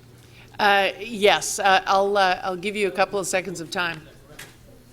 So let me ask you, so this is a 65% reduction in community greenhouse-wide gas emissions by 2030, and is it, Councillor Perk said 80% by 2050, is that correct? That is correct. All right, can you please tell me how much, does that include car use as well as other use? To achieve the reduction, it involves both changes in how we fuel automobiles and buildings. What's the mix between what percentage of that is automobiles? So currently it's just over 50% of our greenhouse gas emissions are associated with buildings, and about 1/3 is transportation. 1/3, okay, so 50%. And what's the mix now for non-vehicular? So you said it's 50% that's non-vehicular, yes? Is roughly associated with the operation of buildings, yes. Okay, so my question. So I'm curious to know, in terms of our energy mix right now, how much of it non-vehicle is non-greenhouse gas? I'm not sure I understand, Councillor. Sorry. Well, in the energy that we use, and I'm not including cars, how much of it is greenhouse gas free? So the electricity grid is largely carbon free. There's still some natural gases used in it. So in terms of electricity, it is fairly carbon, or from a carbon perspective, it is carbon free. Yeah. So would you be surprised to know that 90% of it is greenhouse gas free in Ontario? No, in terms of electricity, no. Right. Very good. So that means that you're going to So in this arrangement, so you're relying a lot on vehicles to get to where you want to be. Two things, actually. There's a natural use of natural gas for the heating of buildings and water, and then, and then the use of fuel for transportation sources. Have you modeled how much electricity prices will have to rise when we go to non-greenhouse gases? So what that means is we'll all have electric cars. So and that will be a massive, when everyone's using these electric cars, and there's this huge pressure on the grid, it's going to cost billions of dollars to do that upgrade, and hydro costs will go up quite substantially. Have you modeled how much gas prices, or how much electricity prices will go up? So as part of the modeling exercise, yes, we did incorporate and can you tell me how much, please? Last question. Off the top of my head, I don't have that number right in front of me, no. But we'll get it. But it was part of the modeling, was the increase in electricity costs, the increase in natural gas, and also the price of carbon. Can I get that in? I'll get it offline, but I'd like the answer. We will get that to you very... Yeah, the answer will be provided to you individually. Thank you. Thank you, Councillor Wong. Councillor Campbell? Thank you, Madam Speaker. I'm just going to follow up on Councillor or Deputy Mayor Min Wong's line of questioning. Did you say that 50% of GHGs are as a result of are from buildings, pollutants from buildings? That is correct. And 1/3 is from transportation, so trucks, cars, buses, and so on. Yes. So is it safe to conclude that the report is almost in its entirety, in terms of the strategy, focused on buildings? Sorry. No, in terms of the short-term strategies, yes, there is a heavy emphasis on buildings in the initial strategies that were proposed in report number 1.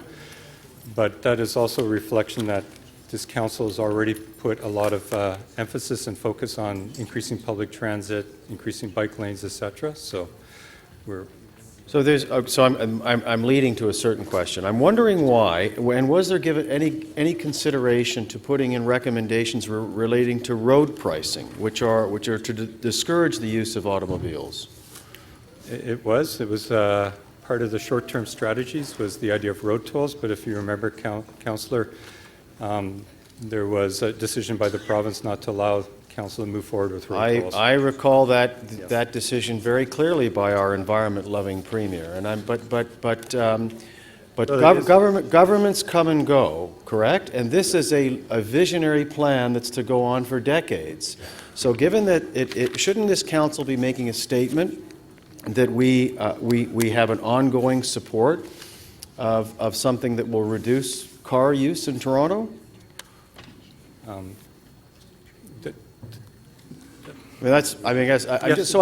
wondering why staff didn't take that approach. That to say that road pricing or some form of encouragement of cars or people to leave their cars at home would be welcome and part of the strategy. Yes. Can you just tell me why? I mean, was it just solely on the basis of a single provincial government's decision?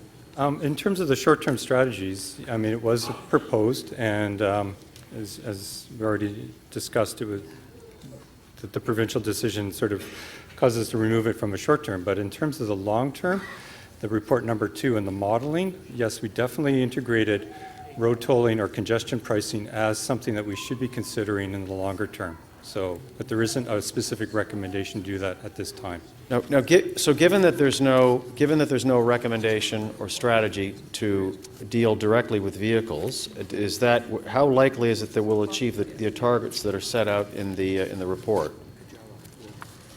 So as I said, council has already made a lot of progressive action on moving forward on transportation issues around investments in public transit, investments in active transportation, and as we propose in report number 2, we will come back to council every 4 years with a comprehensive review on implementation, and at that time also recommend what additional things we may need to do as we continue to move forward on implementation. Okay, thank you very much for the answers to the questions. Thank you. Thank you, Madam Speaker. Thank you. Councillor Layton. Thank you very much, Madam Speaker, and I will give advanced warning to our mayor that I will have a question for him later on in my line of questioning. But first, to Mr. Beckering, just so we can be clear what the 2018 cost implications are for this report or these recommendations. What was it? So excuse me, as I mentioned, I mean, we still have to obviously do the detailed business cases and bring that forward through the budget process, but our current estimate is a $6.7 million operating budget request. And that 6.7, it intends on leveraging other monies. How much money does it intend on leveraging? So the intent, as I mentioned, is to use this money to put in place as resources to, as you say, leverage to build upon existing programming, and through that leverage funding that could be available from the province and federal, but also private investment, because to achieve the 80% goal, we require all of us as a community to make investments. The total capital investment that we've identified in report number 1 was $300 million to almost $900 million. So $300 to $900 million of private investment. Well, combination of public and private investment. Now, this investment creates jobs, correct? It does. Mm-hmm. And you've heard many of these numbers. Is about 16 jobs per $1 million invested a reasonable figure?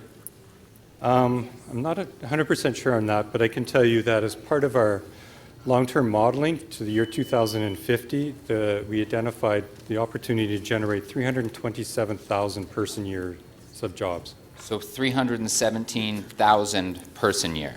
Yes, 27, sorry. Sorry, 327,000 person year jobs as a result of this investment, not some half-baked version of this investment. Of the investment that we're asking for the first 3 years is to get things started, but yes, it's the investment over the 34 years. On the community engagement, this is about magnifying our impact of some of these programs, correct? We use community engagement like our animators that we've used in the past to magnify uptake of programs. That is correct.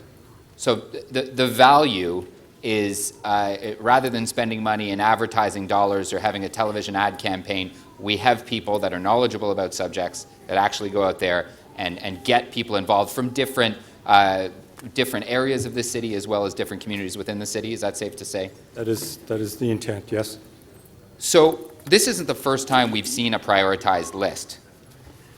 We got one already, correct? Right. A prioritized list of actions. In terms of the short-term strategies? Yes.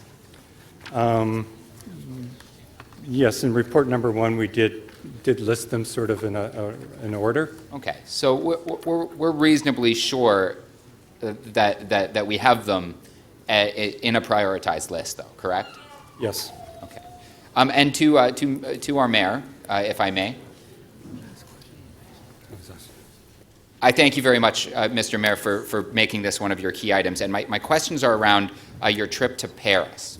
Sorry, your trip to Paris. Oh, yes. No, the meetings that took place you reference in the media, and this was in 2015, if I remember correctly. And you joined with a chorus of mayors, and I think you brought what I was feeling to Paris, and I thank you for that. The commitments that were made there were for to maintain ourselves within a 2%. Or a 2-degree threshold. If the actions here are going to help us achieve that, or the actions in their entirety are going to be what achieves that, are you prepared to support all of the recommendations as laid out in order for us to achieve the obligation that you made in Paris? Well, Madam Speaker, I've made it very clear, I think publicly on many occasions, that I intend to support this report.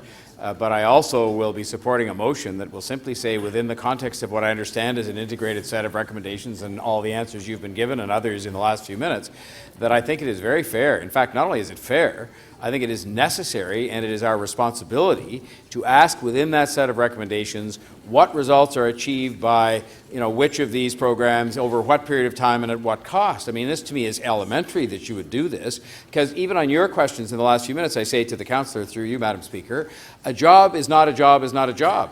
I'll be prepared to say hallelujah to all kinds of jobs that are created in the private, I'll call it in the community, supplying things and building things and changing and energy retrofitting buildings. But if you said to me that am I interested in filling up the city hall with people that are reporting to each other, not so interested. I mean, I realize we'll need some of those. So that's what I'm trying to get a sense of here, is what do each of these initiatives produce and when and at what cost? And to me, that is a responsible thing that any public representative like us would do. That was your last question. Thank you. Councillor Carroll.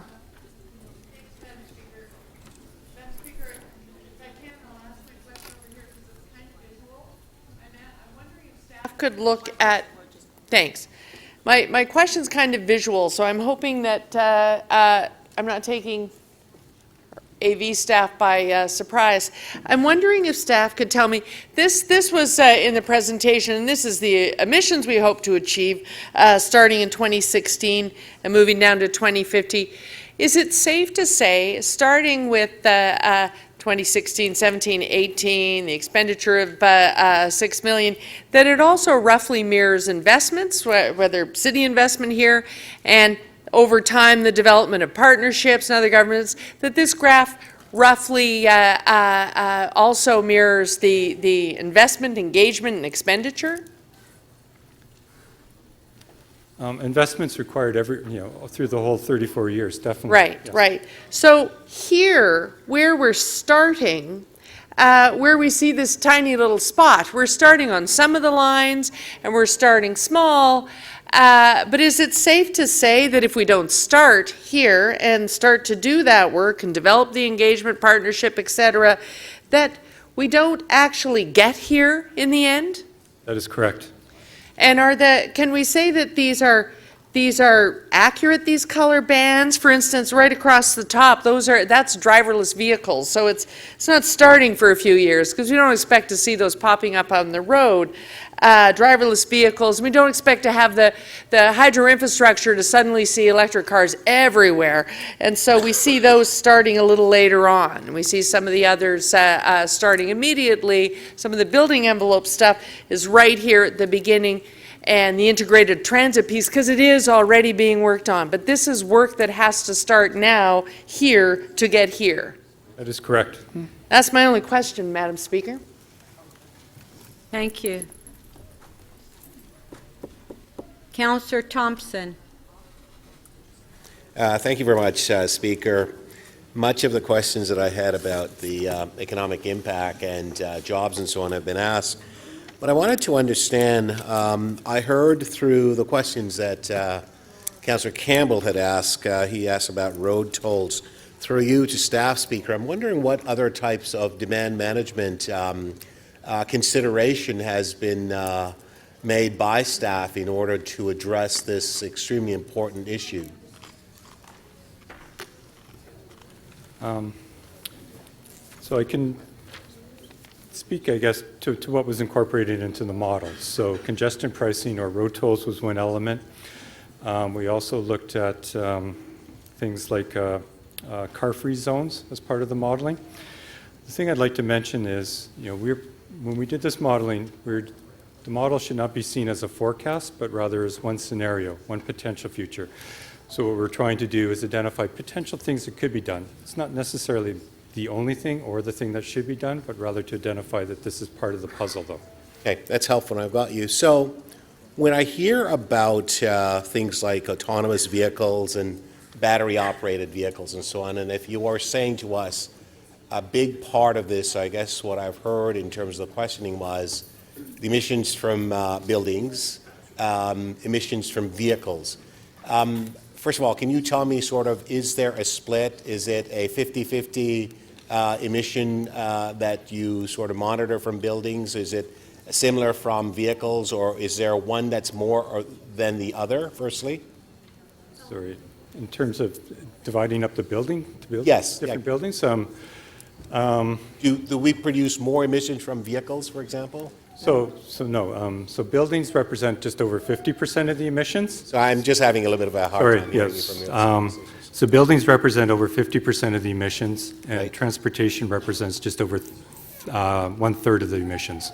Right. So in your 34-year horizon plan, how then, and I realize you said that there's a number of things that you factor in, this whole concept of autonomous driving of vehicles and so on, how does that factor in? Because I would assume that instead of having, conceptually, 10 cars traveling in an area, you could probably have 2 or 3, because you drop a passenger off, you pick up another, and so on and so forth down the line. And these are, let's assume them to be battery-operated vehicles.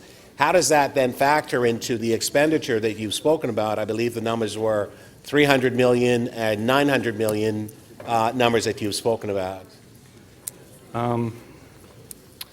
So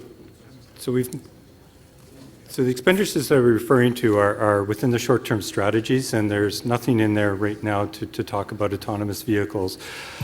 We did, as part of the short-term strategies, identify the need for some funding to help explore further the impact of electric vehicles, which would incorporate that discussion.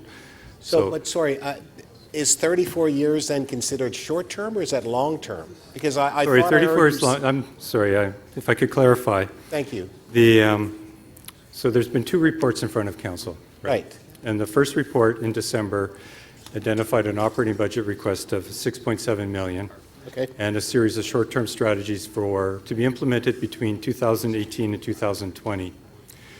And then the report in front of you today, report number 2, is the long-term vision. Right. Yeah. All right, so help me to understand then the long-term vision, and I know that Councillor Layton has asked us about jobs. How many jobs, for example, will we realize, or how many jobs will be lost in terms of the transitional changes that would take place over this particular period of time? Have you done that modeling at this point? So for the long term, definitely that was part of the modeling. And as I mentioned, the estimated number of jobs is 327,000 person years over the 30 plus years. Right. Now, you mentioned in your comments about car-free zone. With respect to, I don't know, London has as part of their demand management, alternative ability for vehicles to be driven in the downtown core without, this is in addition to the fact that you're paying to drive. Is that something that is part of your report that you'd be recommending, that you would have alternative options of vehicles being able to traverse the inner core of the city? That could be one possibility in the long term, but it's is not that something. part of demand management consideration, though? It would be a demand management consideration, yes. Okay. Thank you, Speaker. Thank you. Councillor Doucette. Thank you, Madam Speaker. So to staff, first of all, thank you for your reports. If we start handpicking at the recommendations in the short-term goals and the long-term goals, are we actually going to reach any goals? Are we going to reach the 2030 or the 2050? So our recommendation is that it's a whole package and we need to move forward as a package. We, Transform TO, did, 6 consultations around the city over 2 years. Is that correct? We did a number of different things that resulted in over 2,000 people, but it was more than just 6 events. That's what I was getting at. So it wasn't just going out around the city asking people to come out, and we saw a lot of familiar faces, and each time we saw new faces. But we actually, how else did we ask residents for their input?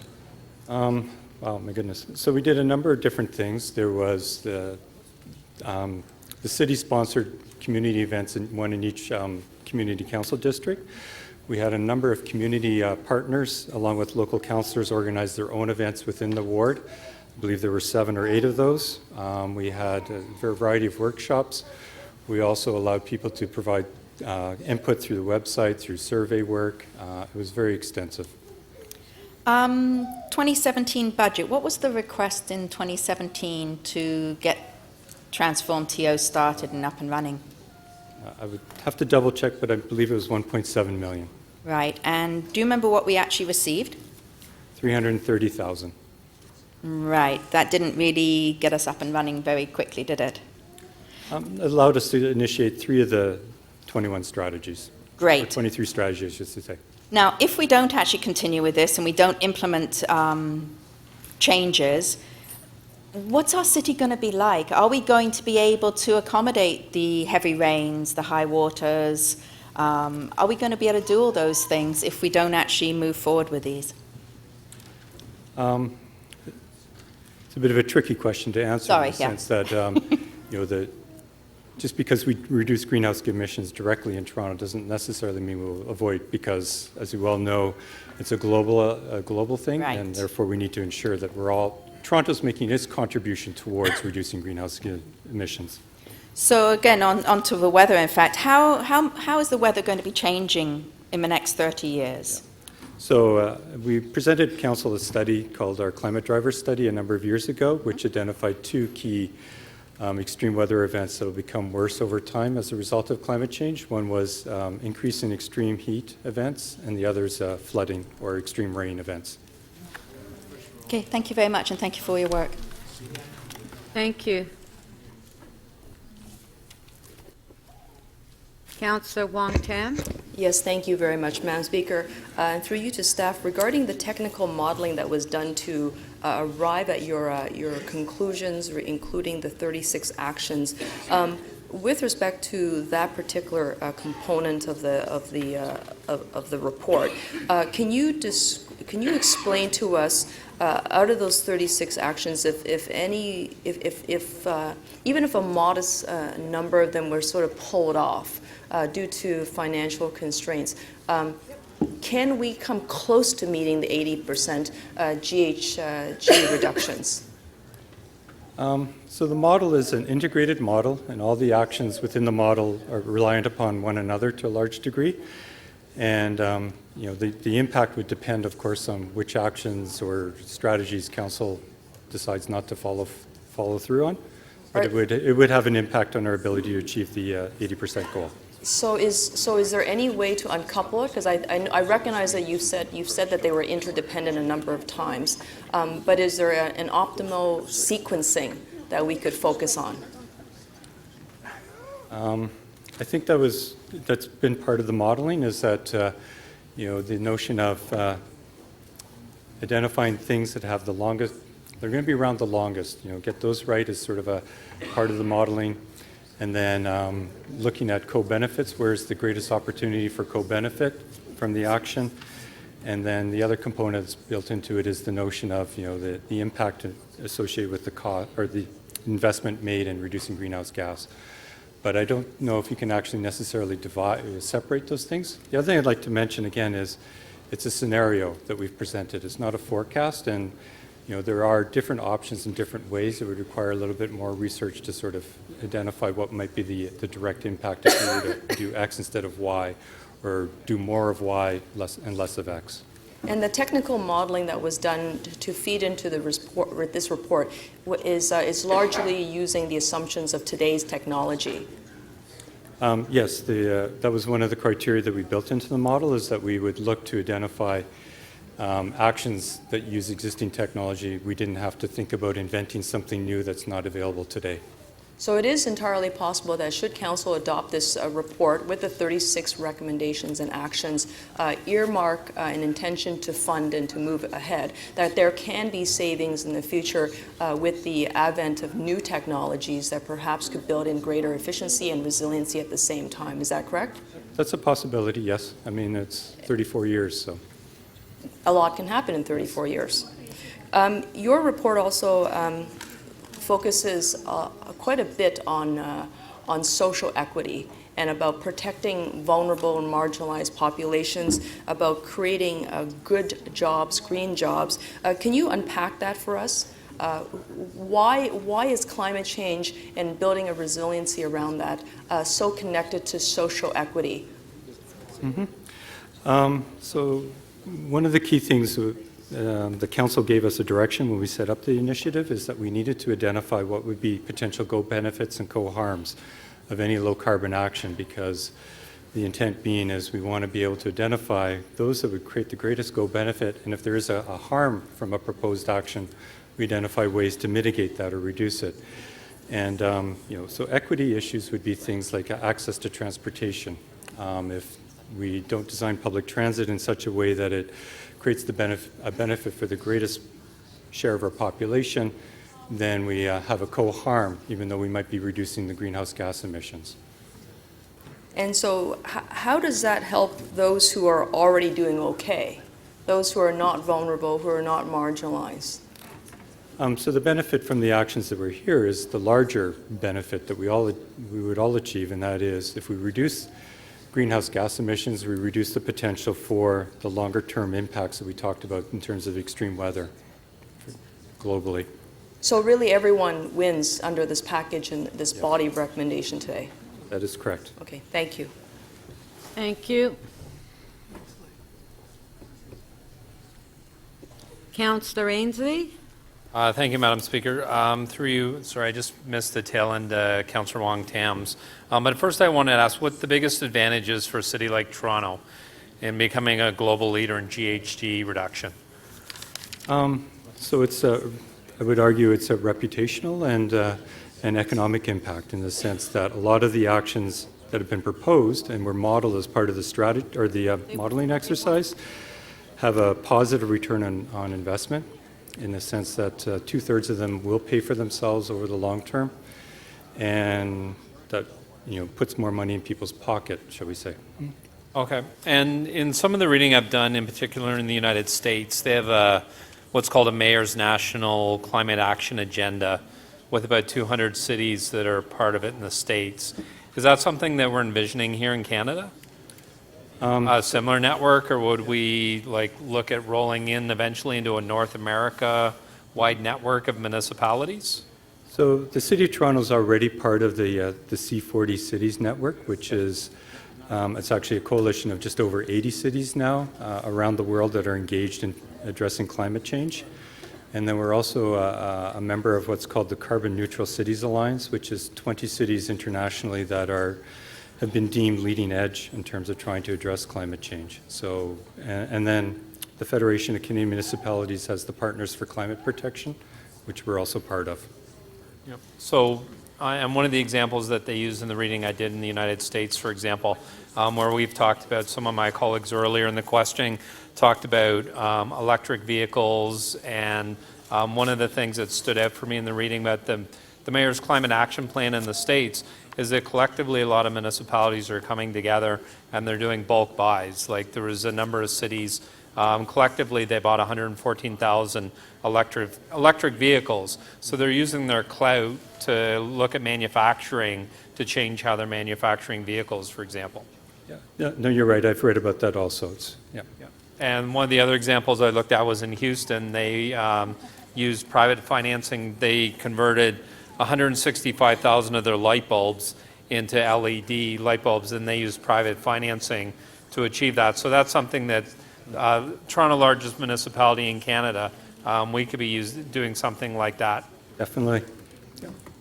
And then the other thing that stood out for me in the reading was that, so as we look across municipalities and power grids, and we're moving away from carbon, that we can't do that alone as a municipality or collectively in the GTA. We would need federal and provincial financial support for that. Yes. And that was another concern that was raised. You know, we can do a lot of this, but we also need the federal and provincial governments to step forward financially to help achieve a lot of our goals. That is correct, and that is one of our goals with the proposals in front of you, is to have the opportunity, the resources to try and leverage additional federal and provincial investment. Okay, thank you very much. Thank you, Madam Speaker. Thank you. Councillor Fletcher? Yes, thank you. I'm just going to ask you to run over the greenhouse gas percentages by sector in the city, as far as for the percentages. So if we look at transportation, what percentage does that make up for our emissions in the city of Toronto? Sorry, Councillor, if you just give me a minute, I Yes, will if give you the hold my exact time, number, since Speaker. this has come up a number of times. Thank you. So the total emissions by sector is 56% buildings, 31% transportation, 12% associated with waste, and then 1% would be deemed fugitive. Fugitive? Yeah, so that would be don't know who that is. emissions associated due to the loss of natural gas as it's piped around through the city. So when we look at buildings, the 56%, can you break that down to individual, residential versus commercial, industrial, please?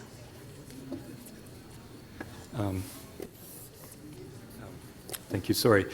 It's approximately 50% residential and 50% industrial commercial. So then it would be 28% each one. In terms Right? of the total emissions, yes. Yes, 28% residential, 28% ICI, and transportation. Any idea what that is, the personal automobile versus commercial? So 70% of the vehicle emissions are primarily personal vehicles, and the remaining 30% would be associated with goods movement or freight. Great, thank you very much. And the 12% you said is associated with waste? Yes, and that is waste emissions from landfill and so on. Within the city of Toronto? So in this situation, we count because the waste is generated in the city of Toronto, even though the landfill is outside of Toronto. So we take that. Yes. Okay, I understand. Thank you very much.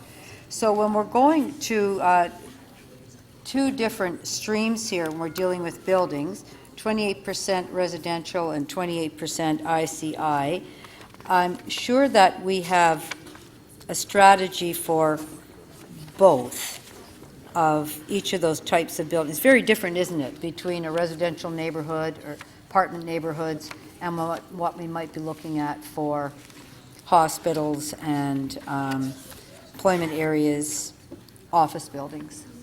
Definitely, there's variety in terms of the building types, and there's variety, in terms of age of buildings, etc.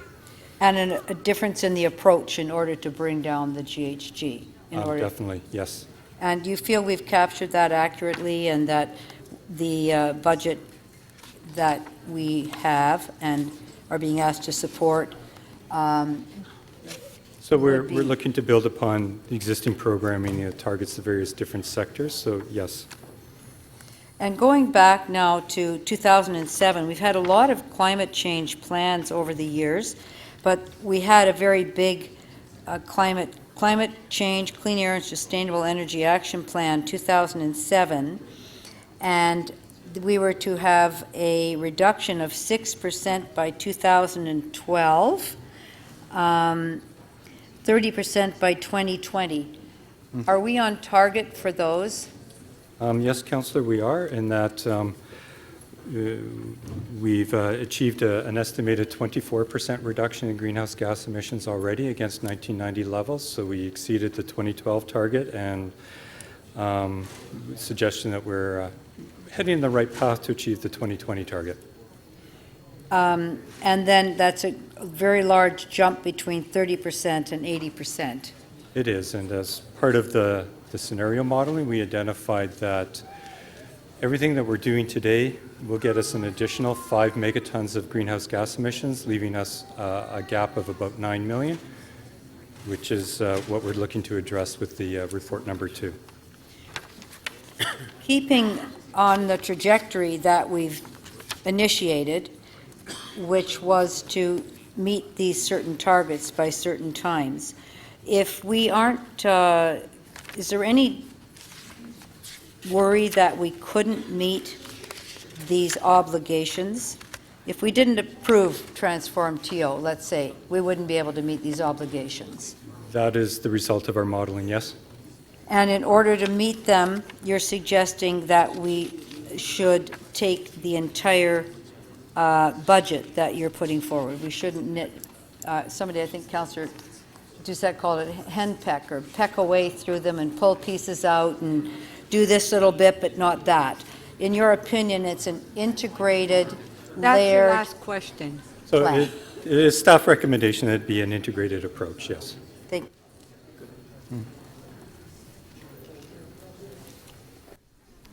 Councillor Mihevik. Thank you very much for this very comprehensive report.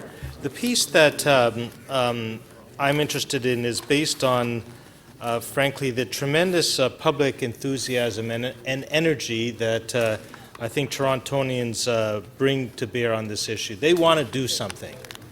And so I'm wondering how this report relates to, say, all those folks who want to renovate their house and put in the extra insulation, how this relates to all those folks who are interested in perhaps buying solar energy installations. And I'm just wondering whether I'm looking at the right pages, that it's our role there will be facilitative, but you're not envisaging a program where we would offer anything from loans to minor grants or what have you. So, Councillor, we already have in place the Home Energy Loan Program, which provides financial assistance towards deep energy retrofits in single-family homes.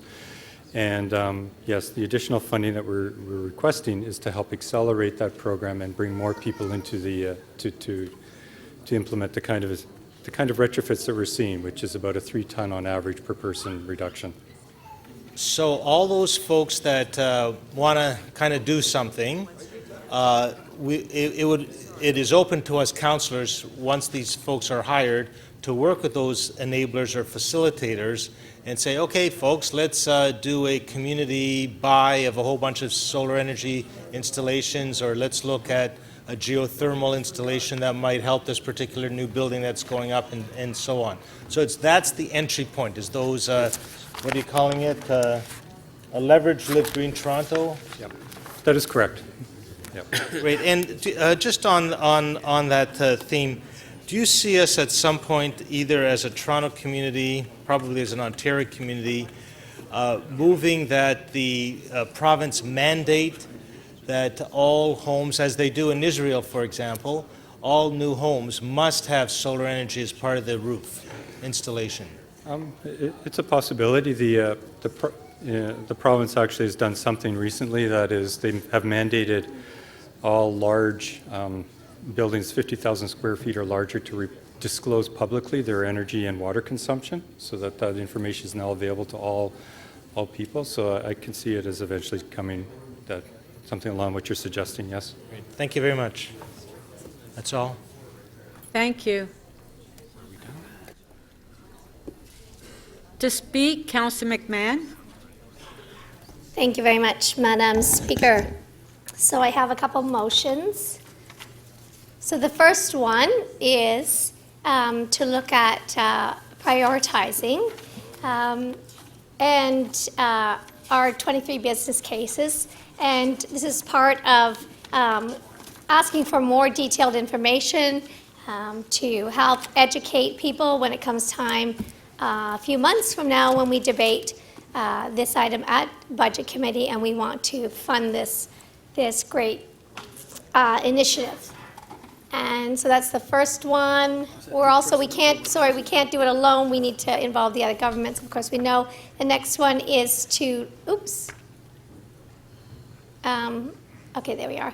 The next one is to look at different ways to do our public engagement.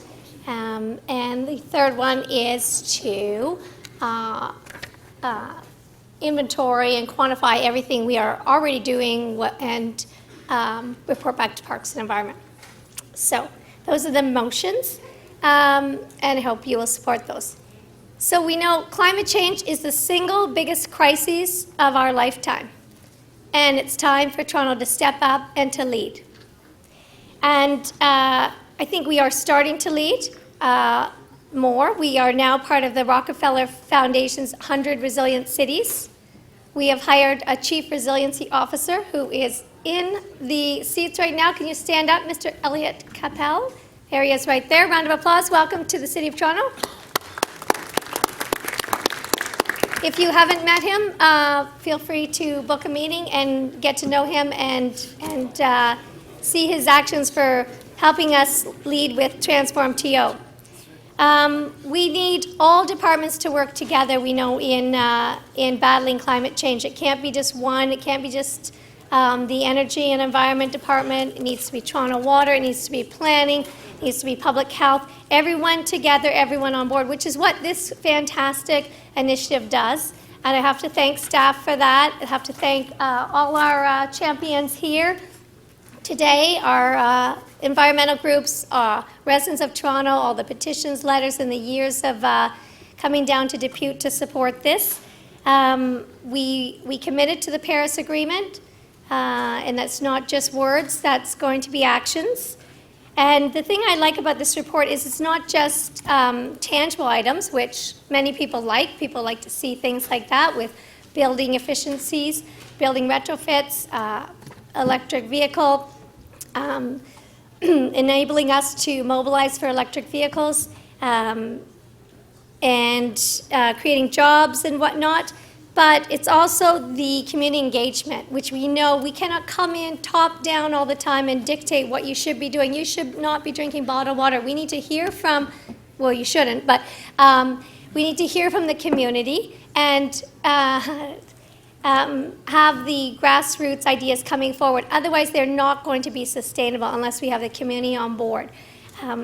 So that's what I like. The other part I like about Transform TO is that homegrown solutions. And I think this is a win-win for all. We're looking at the economy, we're looking at job creation, we're looking at public health with greenhouse gas reduction, healthier living. Oh, and Councillor Doucette's going to put some reminders on the screen for you who, if anyone is having difficulties with supporting Transform TO, we'll just do some little reminders while I'm speaking as to the cost of inaction. So put them on any time, Councillor Doucette. So it's a win-win for all: public health, environment, economy, quality of life, sustainability, the whole gamut. I don't think you have another report in the city that touches on all aspects of our lives like this. So let's have a unanimous vote on this. Let's ensure the fireworks down south of the border tonight are to celebrate this unanimous vote of Transform TO at City Hall in Toronto. Thank you. Thank you. We do have a question for you, Councillor Perks, 3 minutes, clarification of the motion. Councillor Perks? Thank you, Speaker. Councillor, I think your motions B and C are great. I think they reinforce what's in there, but could I see motion A again, please? Sure. Thank you for the compliments.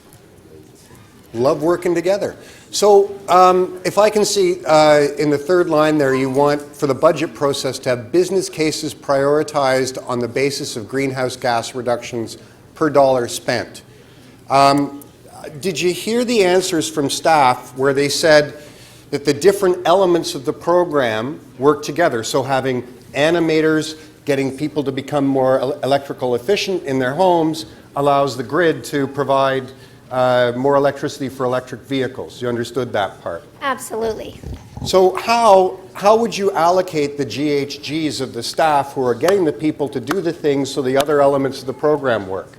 Would they get 100% of them, 50% of them, 20% of them? How do you want that represented? Well, I'm happy to have staff report back on that, but I absolutely agree with what you're saying, that you, some actions cannot be done alone. So once we hear those greenhouse gas numbers, then we can coordinate with the other actions that need to be worked together to achieve the best case scenario. I'm glad to hear you say that, and it sounds like something staff said, which is that it's an integrated package, and they modeled them all as an integrated package. What's the benefit of having priorities, given that both you and staff have said that the different pieces work together? Well, I think it's primarily for education, Councillor Perks, because we have some members of council who are not as impassioned about the environment as you and I are, and so we want to educate them come budget time. We also have the outside sector, private sector, Toronto Board of Trade, who are looking for more information. I think it's a great selling feature for us to be able to show them the facts. So I would agree with that too, that it's important to educate people. Don't you think it would be better to educate people, though, in what the staff actually did, which is, as they said in answers to many questions, the different pieces work together. You can't pull them apart and still achieve the same goal. So would that be, in your view, would that be educative to give them misleading information by pulling the pieces apart? No, that's your last question. Councillor Perks, I don't think prioritize is a bad word. Thank you. Councillor Carroll, clarification of the motion. The question that I have, through you, Madam Speaker, Councillor Perks was asking about the various components of the 2018 strategies and expenditures, how they work together. But my question is, even within each singular one, does your motion, it's off the board now, but in motion A, are you talking about per dollar spent in 2018 in relation to the emissions at the end of 2050 or in 2018? I'm not clear how they measure.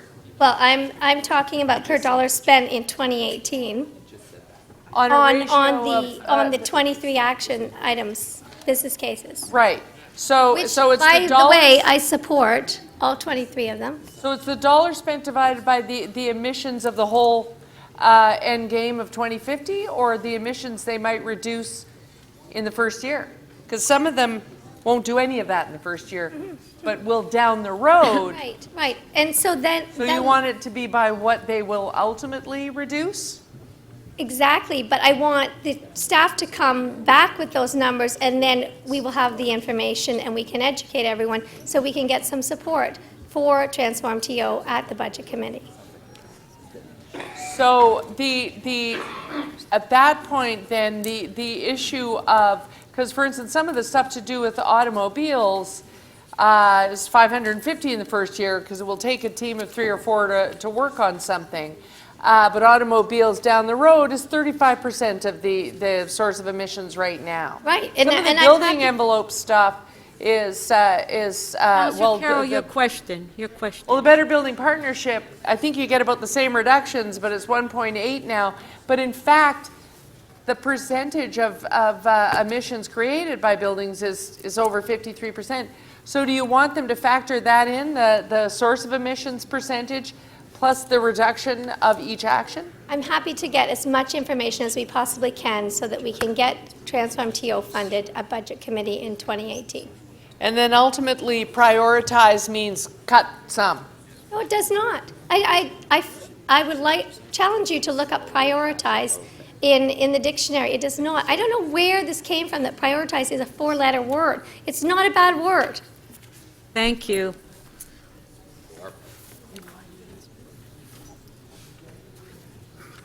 Councillor Fletcher. Thank you. I've just been asking staff, and they are very clear that they want to do business case for each one of the activities. They want to do, as you said, Councillor, be able to show the Board of Trade and all the other agencies and organizations that are critical to achieving the greenhouse gas reductions, to show them why each of them is important. So I understand that. Is that your motivation for the business case? Because we're not, yes, absolutely. We're not going to be able to bring in the private sector or the other levels of government until we clarify this a bit more for them. I think the only, it went down, sorry, is that notion of the prioritizing once the business cases are there. Is there, I guess, are they all going to be equal because the staff have put forward a business case to each of them, or some of them may jump to the head of the line and others to follow later? Well, I'll leave that up to staff, but I would like it to be funded, fully funded. But obviously we cannot do everything. If we're funding it today, it all can't be done tomorrow. So, you know, they will go for their biggest bang for their buck initially, but you can still fund it all.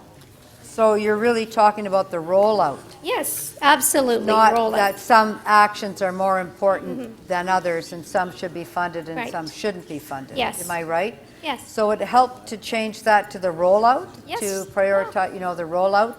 It's semantics, so people can interpret it as they wish. But yes, that's what I mean. I think Yeah. that's what you mean. So maybe, okay, talk. Great. Thank you. Councillor Davis, 3 minutes, clarification of the motion. I'm sorry, I too am struggling to understand. We have a whole list, and so the intention is to identify those that are more important than others? Is that what setting priorities is? No, I think the councillor has answered that question. I feel people have... I don't understand the intent, Speaker. I'm really trying to understand. Because if the intent is to rank these so that if there is some push to eliminate some of them, that there will be a ready menu to do that. So I'm trying to understand Okay, that because Councillor- it makes some things more vulnerable than others. Councillor McMahon. So I'm not sure if you read the Toronto Regional Board of Trade letter, but they definitely, representing the business community, have some questions, as do other people, as do some of your colleagues who are not 100% enamored with Transform TO, unfortunately. So I'm just trying to get more information out there which I don't think anyone has a problem with or should have a problem with, so that we can, I mean, I don't know why the battle is here. The battle is going to be at the Budget Committee. So if we get more information, I think we will have support there. Would you not agree, though, that those people who may not support the agenda would find it easier to identify which things that they think shouldn't be funded or shouldn't go ahead in 2018 or should be of lower priority if we present them with some kind of analysis that says that? Doesn't it just set up the case for those who want to cut something? It doesn't to me. I support all 23. Okay, Thank you. thank you. Councillor de Bermaker, hopefully not the same question?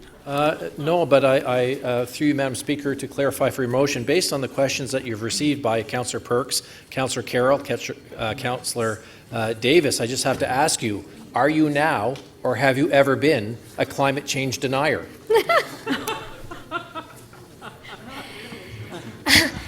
I have not, I am not, and I have never been a climate change denier. So the motion... And yeah, I'm not denying that. Okay, Councillor de Bermaker, clarification of the motion. Well, it is clarification of the motion, so I... Well, it's not really. So... Point of personal privilege. It's... You have impugned her reputation. Okay, hold on. Point of privilege, Councillor Davis. Speaker, at no point did I ever question Councillor McMahon's commitment to environmental issues and this plan. And it was implied... And it was implied by Councillor de Bermaker. Oh, implied. I didn't imply, and I And didn't I say. wish, excuse me, Speaker, I'm speaking to you and he's interrupting. No, I know. Councillor Davis... And so I would just ask like to say questions on and the she's record that at no point did I question Councillor McMahon's commitment. What I questioned was something completely different, which was the motivation of other members around this table, and I hope he withdraws that comment about our motivation in asking questions of Councillor McMahon. Thank you. Thank you, Madam Speaker. So, Councillor de Bermaker, just, you know. I'm not sure what you're asking me to do. I have not personalized anything. I just asked a simple question based on the questions before me. That's all. Councillor Carroll, please, keep it down. I thought I am allowed to Okay, now, Councillor de Bermaker, you're on the floor to ask questions. Can you Yes. ask Councillor McMahon questions, please? Clarification Yes, of the motion. Very happily, Madam Okay. Speaker. So, as chair of the committee, in your opinion, do your motions strengthen this report, or are they some nefarious attempt in some way to weaken the report? Strengthen or weaken? Let us know what the intent of your motion. For me, they're to strengthen the report. And do you think your motions really ask us, or ask staff, to make sure that as these draft recommendations that we're hopefully going to adopt strongly today, that they actually give us a list? I think you used the word ranking, which maybe has people concerned and frightened, that there's some nefarious intent to your motion. But there's no nefarious intent to your motion. It is just that you want a list of the recommendations and their greenhouse gas emission reductions, correct? Yes. And will you, is it your expectation, once if the motion is adopted, staff go through with what your motion says, is it your intention to continue to fight for all of the recommendations and all of the funding for this very important project? Okay, so Councillor Davis just answered for me. I'm so glad that she was able to answer. Okay, Councillor Davis, Councillor please. Davis is continuing to interfere with other people's right to I ask know, questions and give answers. and It's I very really- unfortunate. Okay, hold on. I feel bullied. It is not fair. Councillor Carroll and This is a Councillor Davis, stop with the This is aggressive. interruptions. This is aggression. Please, stop with the interruptions. Councillor Carroll. Madam Speaker, the point of personal privilege that this was personalized and that names were used in the beginning is really not addressed as yet, and that's why we have unrest in the chamber. We are responding because it was earlier flagged for us that a motion would be moved later by Councillor McMahon and that 44 people was too many. It was the mayor who made those remarks. And so we asked the question, and now we are being personally attacked by a councillor, and it has not yet been addressed as a point of personal privilege. Thank you. I don't believe that Councillor de Bermaker That's why we're asking. attacking any member of council. Councillor de Bermaker, please continue. You have about 30 seconds. Thank you, Madam Speaker. So is it your opinion that if we're able to quantify this, that we'll actually get more buy-in from the NGO sector, from the private sector, and from all of the partners that we need? So is the intent of your motion to make this report stronger and get more buy-in from the entire spectrum of stakeholders? Yes, as I mentioned, if people had read the Toronto Region Board of Trade letter, if they've been out in the community, talking to the businesses, private sector, etc., they would know that this would help. Thank you. Councillor Layton, Clarification of the motion. Thank you very much. This is to motion. Let me just find the one on the, I guess it's to A. This is on the business cases. Were you aware that staff have actually already done business cases for these recommendations? Well, I would say that what I'm hearing from the business community is that parts of and actually Transform TO staff know this, Toronto Atmospheric Fund and city staff have been talking and meeting with people in the business sector, including the Toronto Region Board of Trade, to clarify what Transform TO is about and to get them on board. Because really, guys, this is something we all need to be on board with to help build a resilient city and to gear Toronto up to be climate change sustainable and be able to battle what's coming towards us. I agree with you. And it's not, when we're splitting hairs and fighting over a word, it's ridiculous. And I agree with you wholeheartedly that this needs to be an exercise in bringing people in. And in fact, a lot of the money that's being earmarked here would do just that. But as part of the and Councillor de Beermaker, I'm about to answer the question that you asked me specifically 10 seconds ago.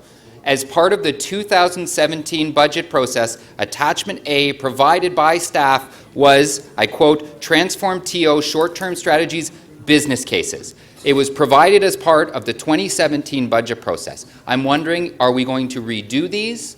Are we going to put more staff time and energy into creating business cases that have already been completed? I have a physical copy, thank you, right here from the 2017 process. It has each of them, case by case made, with the estimates, as well as who would be impacted from this. Councillor Layton, your question, please. Clarification of the motion. My question was, are we expected to redo this work, or is there more in-depth detail that needs to be done? Because the business cases, as it's written, have been completed. And Councillor de Beermaker, there, would you like my copy? Great. This question, Councillor Layton, is for Councillor McMahon. I think we're getting... On a point of privilege, he actually asked that question of me, so I was just repeating it to him. Okay. Thank you. Councillor Bailao, clarification of the motion only, please. Yes. So I'm going to try to clarify. So, Councillor McMahon, there's a budget allocation for the initiatives for next year of $6.7 million. Does your motion intend in any way to reduce that? No, it does not. Does your motion in any way intend to change the targeted objectives of this plan or timing? Are you going to be okay if it's going to take longer to get to the goals that we're trying to get? My motions, I think, strengthen Transform TO. Councillor Carroll, it is really hard to answer Councillor Bailao when you are there chirping. That's not fair. It's not fair. This section chirps so much, and I rarely get out to speak, and when I do, I am impassioned, and I expect some respect. Councillor McMahon, who is chirping? I didn't hear the chirping. Councillor Carroll? No, Councillor Carroll, you don't have any personal privilege, right? If you're chirping... I do, Madam Speaker. Well, not if you're chirping. I actually do, Madam Speaker. Yes, Councillor Carroll. Madam Speaker, I'm sorry that the mover is so sensitive about this, but I have a point of personal privilege because just now she actually just saw my lips move. I actually didn't even say it out loud. Yeah. And so this has now become very personal. I'm sorry that the mover is having trouble with being questioned on her motion, but the personalization Councillor Carroll is really a point. Councillor Carroll, look. So you're talking about not being personal. You were just personal now to Councillor McMahon. So please. Yes, Madam Speaker, yeah. You have not as yet addressed Councillor Carroll, enough. Councillor Bailao, do you still have questions? Yes. Yes. Okay. So you're not wanting to change the amount, you're not wanting to change the time, you're not wanting to change the goals, and you believe this needs to be an integrated approach. Yes. You want deeper business cases. I want more information. on the basis of Yeah, and greenhouse it's not reduction, just me, yeah, sorry. basis on greenhouse gas reductions per dollar spent and. Everything, yep. Okay, so if you're not trying to reduce from 23 actions to Not at 10 all. or? Not at all. Okay. Thank you. Councillor Matlow? Madam Speaker, I think I see the conflict here, the problem here, and I just wonder if you'll consider this, Councillor McMahon. You're saying your complete intent is to support transform. Councillor Matlow, sorry, can you just face me? I'm sorry, because excuse me, but I can't hear you. You're quite right. You're quite right, Okay. Madam Speaker. Councillor McMahon, you're saying, heart of heart, that your intent is to support the recommendations in their entirety, and then when we have the opportunity, support the funding and move forward, and your complete intent is to strengthen transform TO. Some members have said today that what their concerns are is that this will provide an opportunity to start kind of, slicing up, even if it's not your intent, but sort of give some members the opportunity during the budget process to say, okay, here are the priorities that I want, and then I'm not going to support the funding of the others, and then things will go sideways. And things, it's not the first time that kind of thing has happened at City Hall. My question to you is, given that your intent is nothing like that, would you be willing to perhaps work with staff on just changing the wording in a way that continues to fulfill your intent while perhaps mitigating the very genuine concerns that some members have expressed, and that way your motion could go forward without the controversy that's just been, we've seen demonstrated?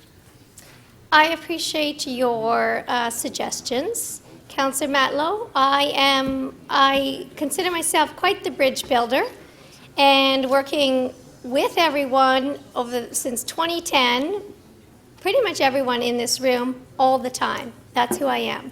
And so I've worked with staff on this. I've talked to councillors about this. It is nothing, as Councillor de Bermecker says, nothing nefarious. People need to have faith in me as the chair of Parks and Environment Committee and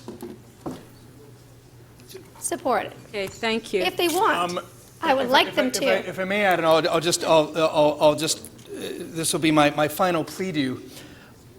My concern is that this will, if it fails, you won't see its fruition, your intent.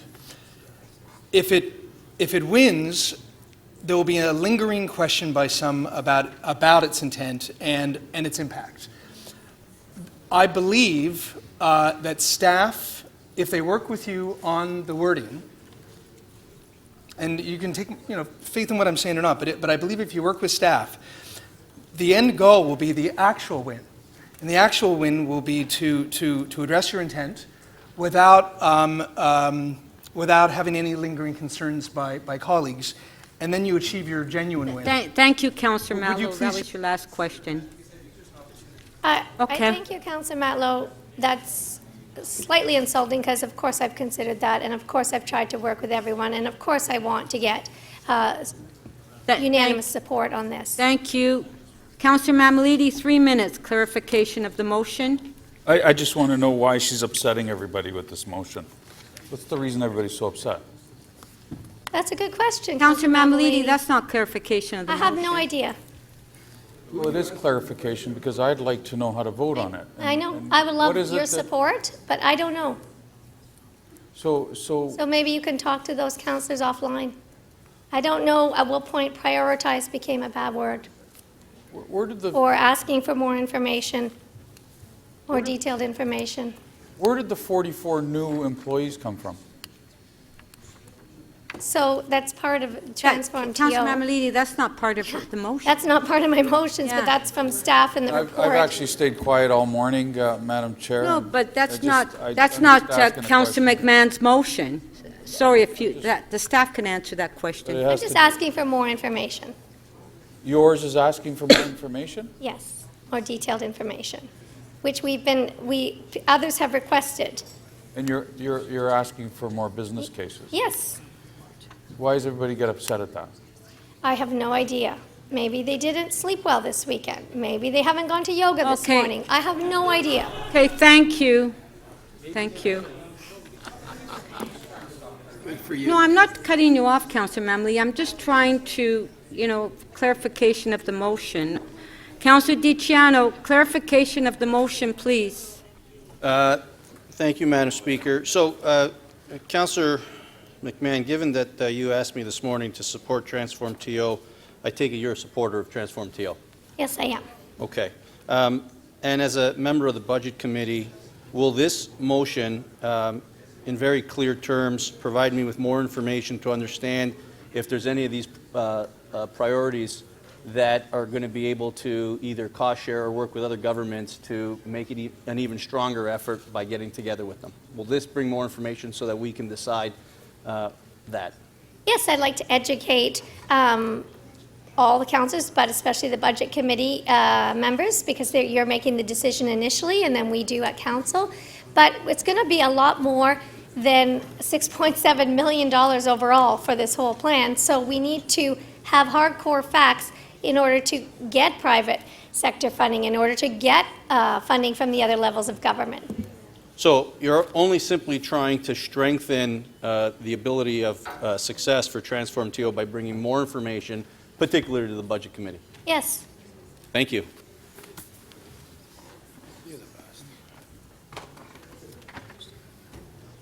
So that is the end of the questions. We are back to speakers. Councillor Layton. Thank you very much, Madam Speaker. I have a motion that City Council direct the City Manager and Deputy City Manager and Chief Financial Officer to include in the 2018 operating and capital budgets funding to implement the recommendation in Transform TO. I want to touch on one thing first. I'm going to flip my speaking notes around because our chair of the Environment Committee, Parks and Environment, said one thing, and I just wanted to assure her, nothing that was said today in any way is challenging our faith in you and your commitment to climate. Certainly my questions weren't. I don't believe any of my colleagues' questions were. What we were trying, or what we are doing, at least myself, and I know I've expressed this to you publicly, so I'm a little surprised that you'd say I had a bad sleep this weekend, but we don't have a lot of faith in Council actually following through with plans that we announce. We're really great at announcing that we're going to do stuff. We have these lists, we have these plans. I talked about this earlier today, but we're really bad. We have press conference after press conference, but we're really bad at the implementation stage, actually doing what we say we're going to do. And the problem here is last year, when this came forward in the budget process, we got a prioritized list. We got the business cases. I shared them with Councillor de Beermaker, my copy. We got that, and we funded it a meager $200,000. $200,000 we put to this. I was proud to be a Torontonian when our mayor went to Paris and stood up on our behalf and made a commitment with the rest of the world, with cities and mayors around the world, to fight climate change and limit the increase in temperature to below 2 degrees Celsius. And I don't want to get too technical, but if we're going to achieve that, we're going to do everything in this report and more. Everything in this report and more. There is no doubt about that. Zero doubt. And we don't need any more information to tell us that we need to do these things and more.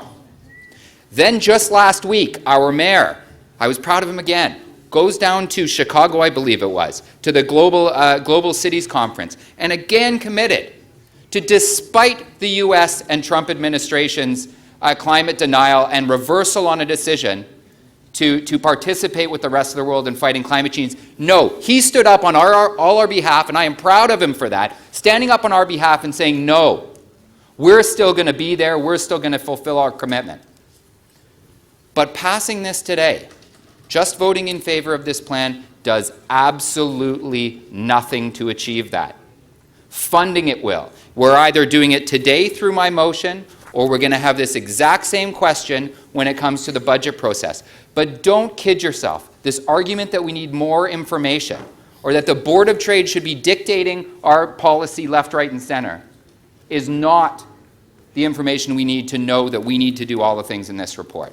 Now I'm going to go back and then start at the beginning, where I wanted to talk about cost. It's $6.7 million. People are trying to say it's $1 billion. People are trying to say it's billions. It's not. It's $6.7 million. Where we get to $1 billion is the money it leverages.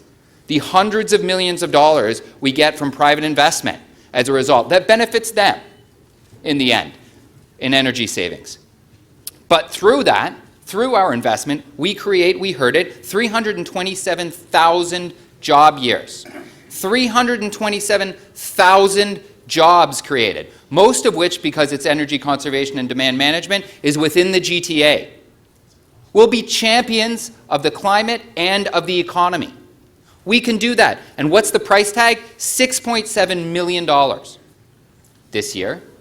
It goes up a little bit, but this year, and that reinvested, but it leverages hundreds of millions. It saves us money, and we see that in the business cases that have been laid out. On the lower scale and the higher end of the scenario, we see that. Just on one last point, because this question about the community engagement, this is going to be key. Getting out there and gaining the trust of our communities is key, and we do that with having neighbors talking to neighbors, with people going through their own apartment building and going through their community. We all know this because we campaigned, and we figured this out years ago. Get someone in a building or in a neighborhood, have them canvass their neighbors saying you're a good guy or woman, and they'll go out and vote for you. That's what we're trying to do with this. It's a validation for the programs that we're providing, and without it, we won't get the uptake necessary to achieve our goals. So, Mr. Mayor, on behalf of my constituents, please go out and continue work on the international scale, restoring our leadership on climate, but do us once more, and either today, I'd prefer today, or during the budget process, let's support what is currently has been ranked by staff and business cases are provided, and let's all move together. Move together together. Move together towards forward together. Councillor Doucette. Madam Speaker, I'd like to speak from here, please. I don't know how to make you available for that microphone. There we go. It's live. It's wonderful. I'm good. Thank you. I seem to spend more of my day up here. So I want to start by thanking the Environment and Energy Division, what is now the Atmospheric Fund, and all the staff who have put and dedicated hours and hours of work to not putting one report together, but two reports. And those reports would not have happened without residents, and I know there's many joining us today, and I can't turn around and thank you personally, but I do thank you with my back. I apologize. Thank you for coming out to all our consultation meetings. Thank you for getting engaged, not just with this report, but for probably as long as we've been standing on this planet. If it wasn't for you, we'd probably be in a far worse state than we are right now in Toronto. So we heard a few things today, and one thing I do want to show, I'm going to be using that overhead again, I'm afraid. This is where we're going. This is what my question was about. It's not that we're all saying, hey, things are going to change. They're changing now. Just as an example, so everyone understands that one. Just as an example, this is one of my pathways along the Humber River. This was about a month ago when I tried to take a walk along there. We can't walk there because the Humber River was overflowing. Even worse, anyone who's been down to the Sunnyside area, we used to have a break wall there. The break wall here. So most days, the only reason you know there's a break wall is because the birds are sitting on it. That break wall is there to protect our beaches, to stop and to protect our trees, which right now, a lot of our trees don't even have any soil around their roots because the water has washed them away. Now, I know this isn't only about climate change. I do appreciate that. But with Transform TO, you heard that 53% of the emissions are in buildings. So if we start by working on our building infrastructure through loans to residents for the HELP program, which is a brilliant program, through other means, we will start the stage of going in the right direction. If we don't implement these 36 recommendations, we won't even reach our 30% by 2020, let alone the 80% by 2050. As Councillor Carroll showed you, the angles, the lines, we have to start now to reach our goal. And that goal of 80% is going to be quite difficult. So we have to do all these little pieces. I say it's like a jigsaw puzzle. I love doing jigsaw puzzles. If you put all your jigsaw puzzles together, you reach a goal, you reach an end result. So as I say, climate change isn't something of the future. It's not something we read in a book and saying, one day climate change will happen. It's happening now. As Councillor McMahon showed photographs of the ice storm. Okay, that's another part of it as well. We need to act now. These are two amazing reports, and I don't want to be sitting in this council chamber and just saying to residents, great reports, we put them on a shelf. They're gathering dust. We at council, as you've also heard from other councils, are very good of approving reports, but we don't usually approve the funding which goes with it. If we don't approve this funding, residents, our grandchildren, our children, 10, 20 years from now are going to say, why didn't that council do it then? They started in 2007, they got some really good marks. They actually had better improvements by 2012 than they expected. That's a great start. But we've got to keep this moving forward. If we don't, it's not just us, it's not Toronto, it's not just the GTA. We're doing a disservice for anyone who comes into our neighbourhood in the next 30, 40, 50 years. So I know we've got support from residents. Believe me, my phone's been vibrating from Twitter, from Facebook, from emails in my office. We support implementing these two reports with 100% funding. I do have a few concerns about the wording of Councillor McMahon's motion. I don't want us to say, okay, items 1 through 10 can get done now. We can wait a couple of years to do 11 to whatever. We need to look at the funding to do them all, and staff will let us know in which order they should be rolled out in. And once you do one, you need to do the next. As Councillor Carroll also said, you can't suddenly tell everyone they've got to drive electric cars because we haven't implemented that. But that's part of the equation. So I hope every council will support these reports. I hope you'll come back to budget and support the full budget then. Thank you very much. 5 minutes. Please, no applause. Councillor, Deputy Mayor Minnan-Wong to speak. Yes, thank you, Madam Chair. I just wanted to thank our CFO for giving me a straight answer. I had asked in questions how much this was going to cost, and he said to me, oh, I have a motion, pardon me. City Council approved the long-term goal by adding one of these ideas that we do this considering protecting the taxpayer from significant increases in taxes and user fees. And this is in recommendation number 3, where they have all these wonderful things that they'd like to consider in advancing these goals, and I just thought we'd think about the taxpayer for once. So I wanted to thank our CFO because I was looking for this number. It's pretty simple, and I said, after he told me, I said, I wish this was, in the financial implications, the first number. So he says the cost for this is $60 billion, and the city's cost is probably 10% of that. And so thank you very much for the clarity of that answer, so we know what the number in general is going to be. Some sort of number about how much this is going to cost is really important. You might not like to hear it, but we're entitled to that number. Thank you very much. I will say this. I can support this report from my discussions with staff who say this is an aspirational report. It's very much like this idea that back in 2000 we adopted a waste strategy to go to zero waste by 2010. So it's aspirational, but in terms of the costs associated and what we actually have to do, we're not actually committing to this. And I do have some concern with the short-term costs and hiring 44 people. That's, if you filled this room with people, these rows, that would be the number of people we're going to hire. I have some concerns about that. So I will say that, as I say, I'm concerned about the costs. I actually think, that what I detect in the room is that the city has to solve all these problems. And, from my point of view, I think the city won't solve these problems. I think people will solve these problems. And I think business will solve these problems, and innovators will solve these problems.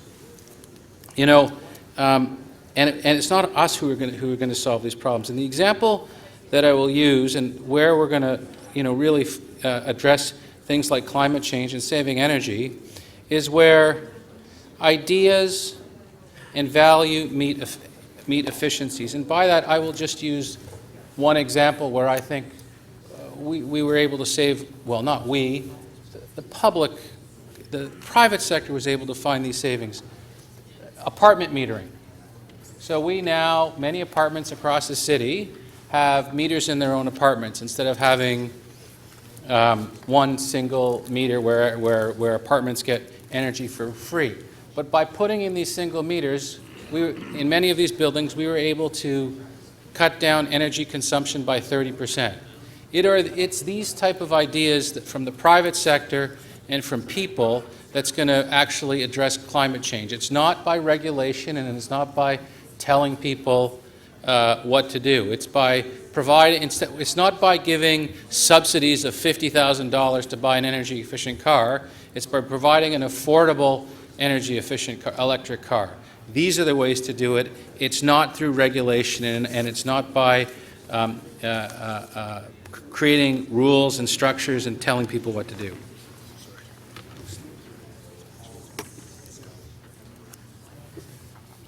I think I have a question. Thank you. Yes, you do have a question. I'm surprised you finished. Okay.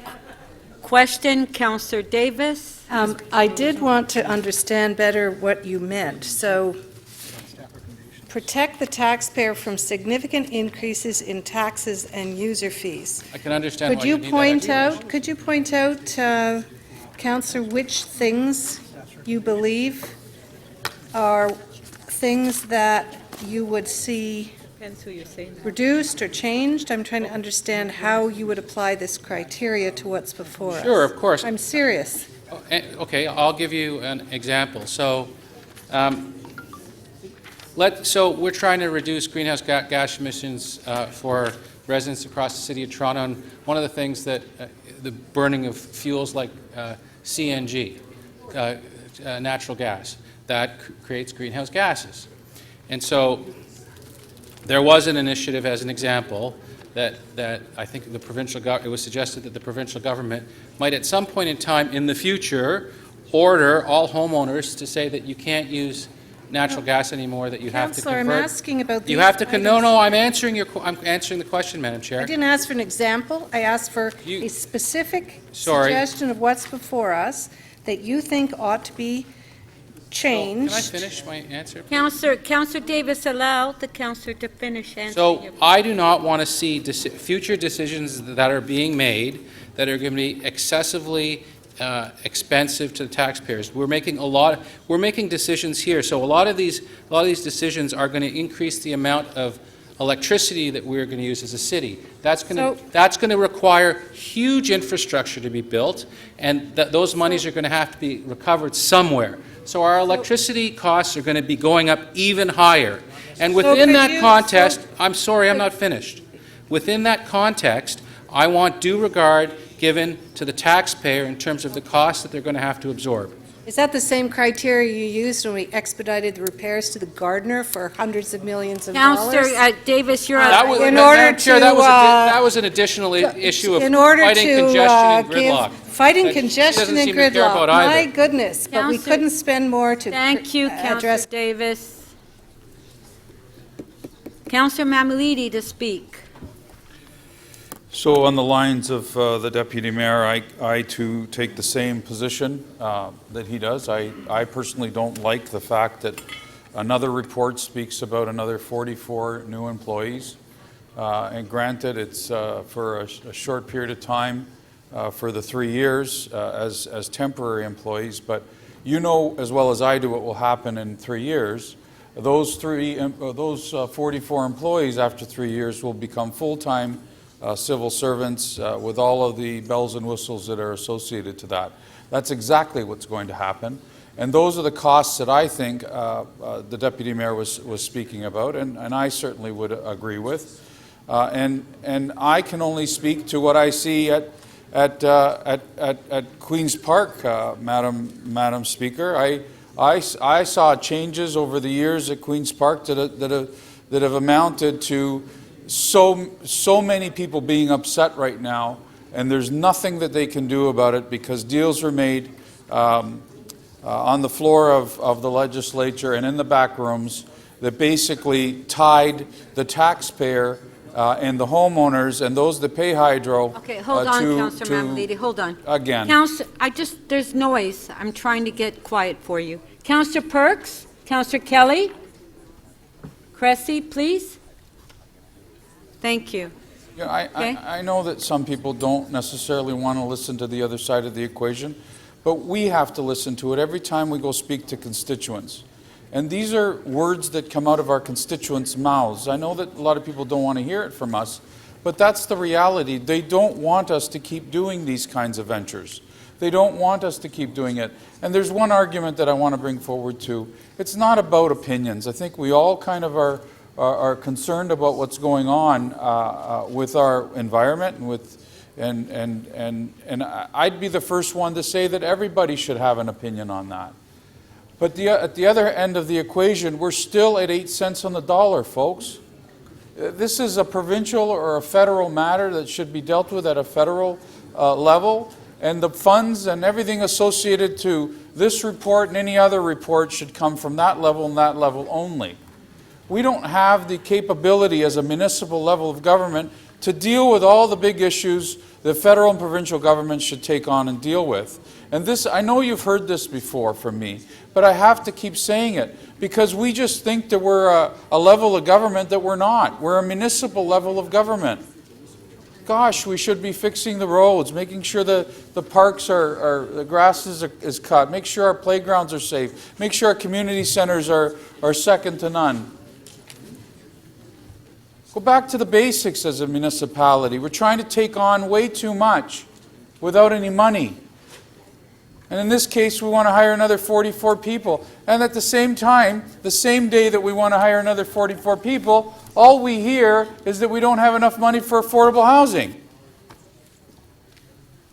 We got to get our priorities straight, I think, in this chamber and at City Hall. We got to figure out what it is that our constituents actually want us to do.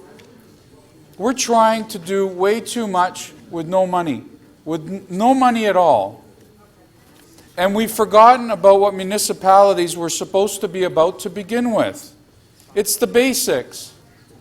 You're trying to be MPPs and MPs in this chamber, and you're not. You're councillors, for crying out loud.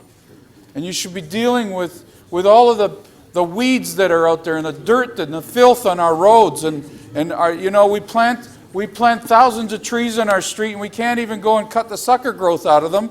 And they look horrible in a horrible state.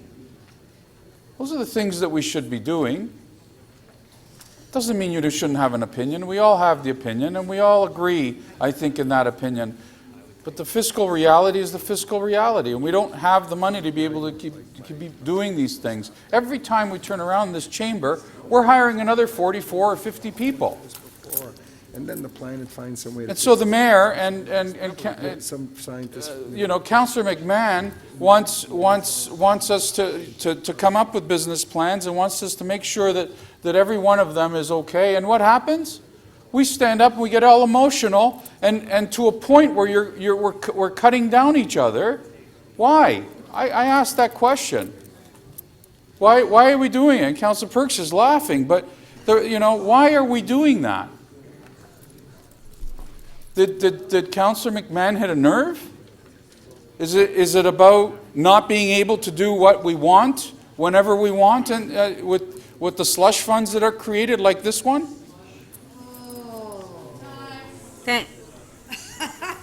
Thank you, Councillor Mammoliti. I did.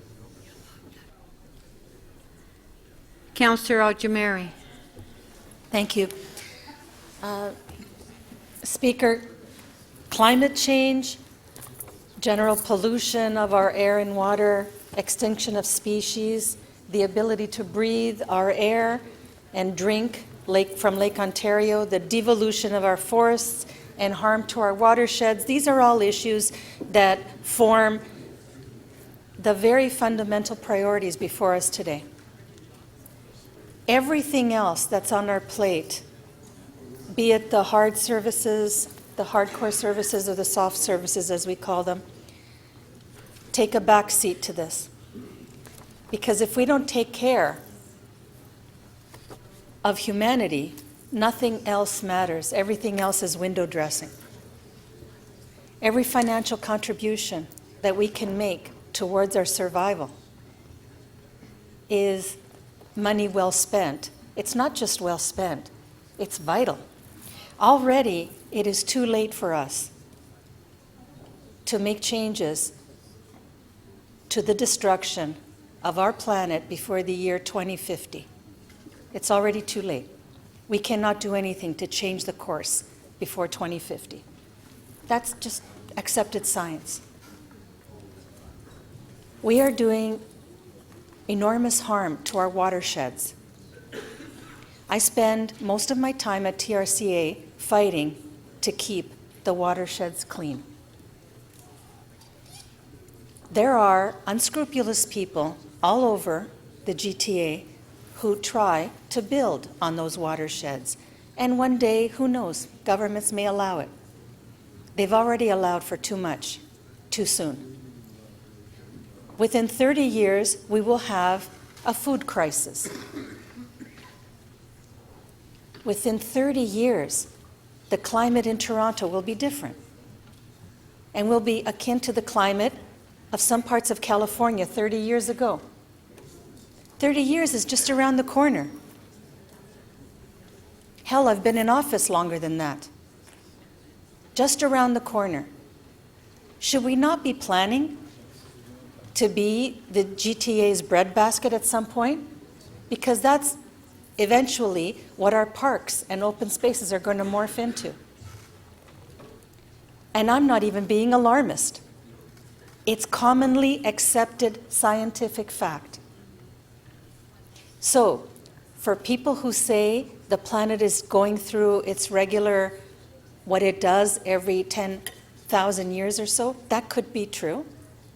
And we've gone through it before. But we won't survive it. That's the issue. We won't survive it. And with respect to telling our constituents the truth, it's our role to be educative as well. We did the same thing with many other issues on our plate, with transportation especially. We educate. With social housing, we educate. With free community centers and programs, we educate. Our role is not only to lead, but to educate along the way. So we finally came to a consensus with these good people, hardworking people, knowledgeable people in the field, proposing a list before us of actionable changes that will make a formidable impact on our future. We sit here and try to cobble on the cheap something that will fall apart and not do the inordinate amount of good that it could do. Shame on us. Because, as I said, it's already too late to change things before 2050. Let's not make decisions that'll make it too late after that. Thank you, Speaker. Thank you.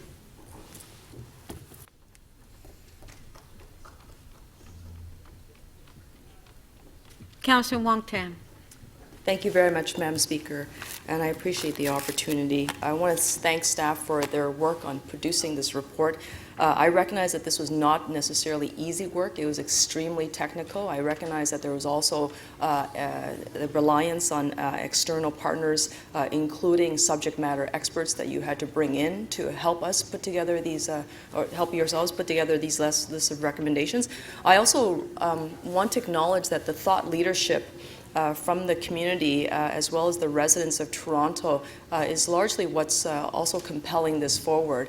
This is not necessarily simply a body of work from staff, which is now before us, but also the advocacy and the hard work of the residents who've put this before us. And I want to thank you for coming out to a number of community meetings, engaging with the city, engaging with the staff to provide us with your insights and your contributions. And out of all that, we now have a series of recommendations that are far-reaching and very ambitious. I also know that the floor of this chamber has oftentimes been faced with decisions where there are budgetary impacts. And I think that what I want to note, Madam Speaker, is that when we go on the cheap, sometimes it costs us much more down the road.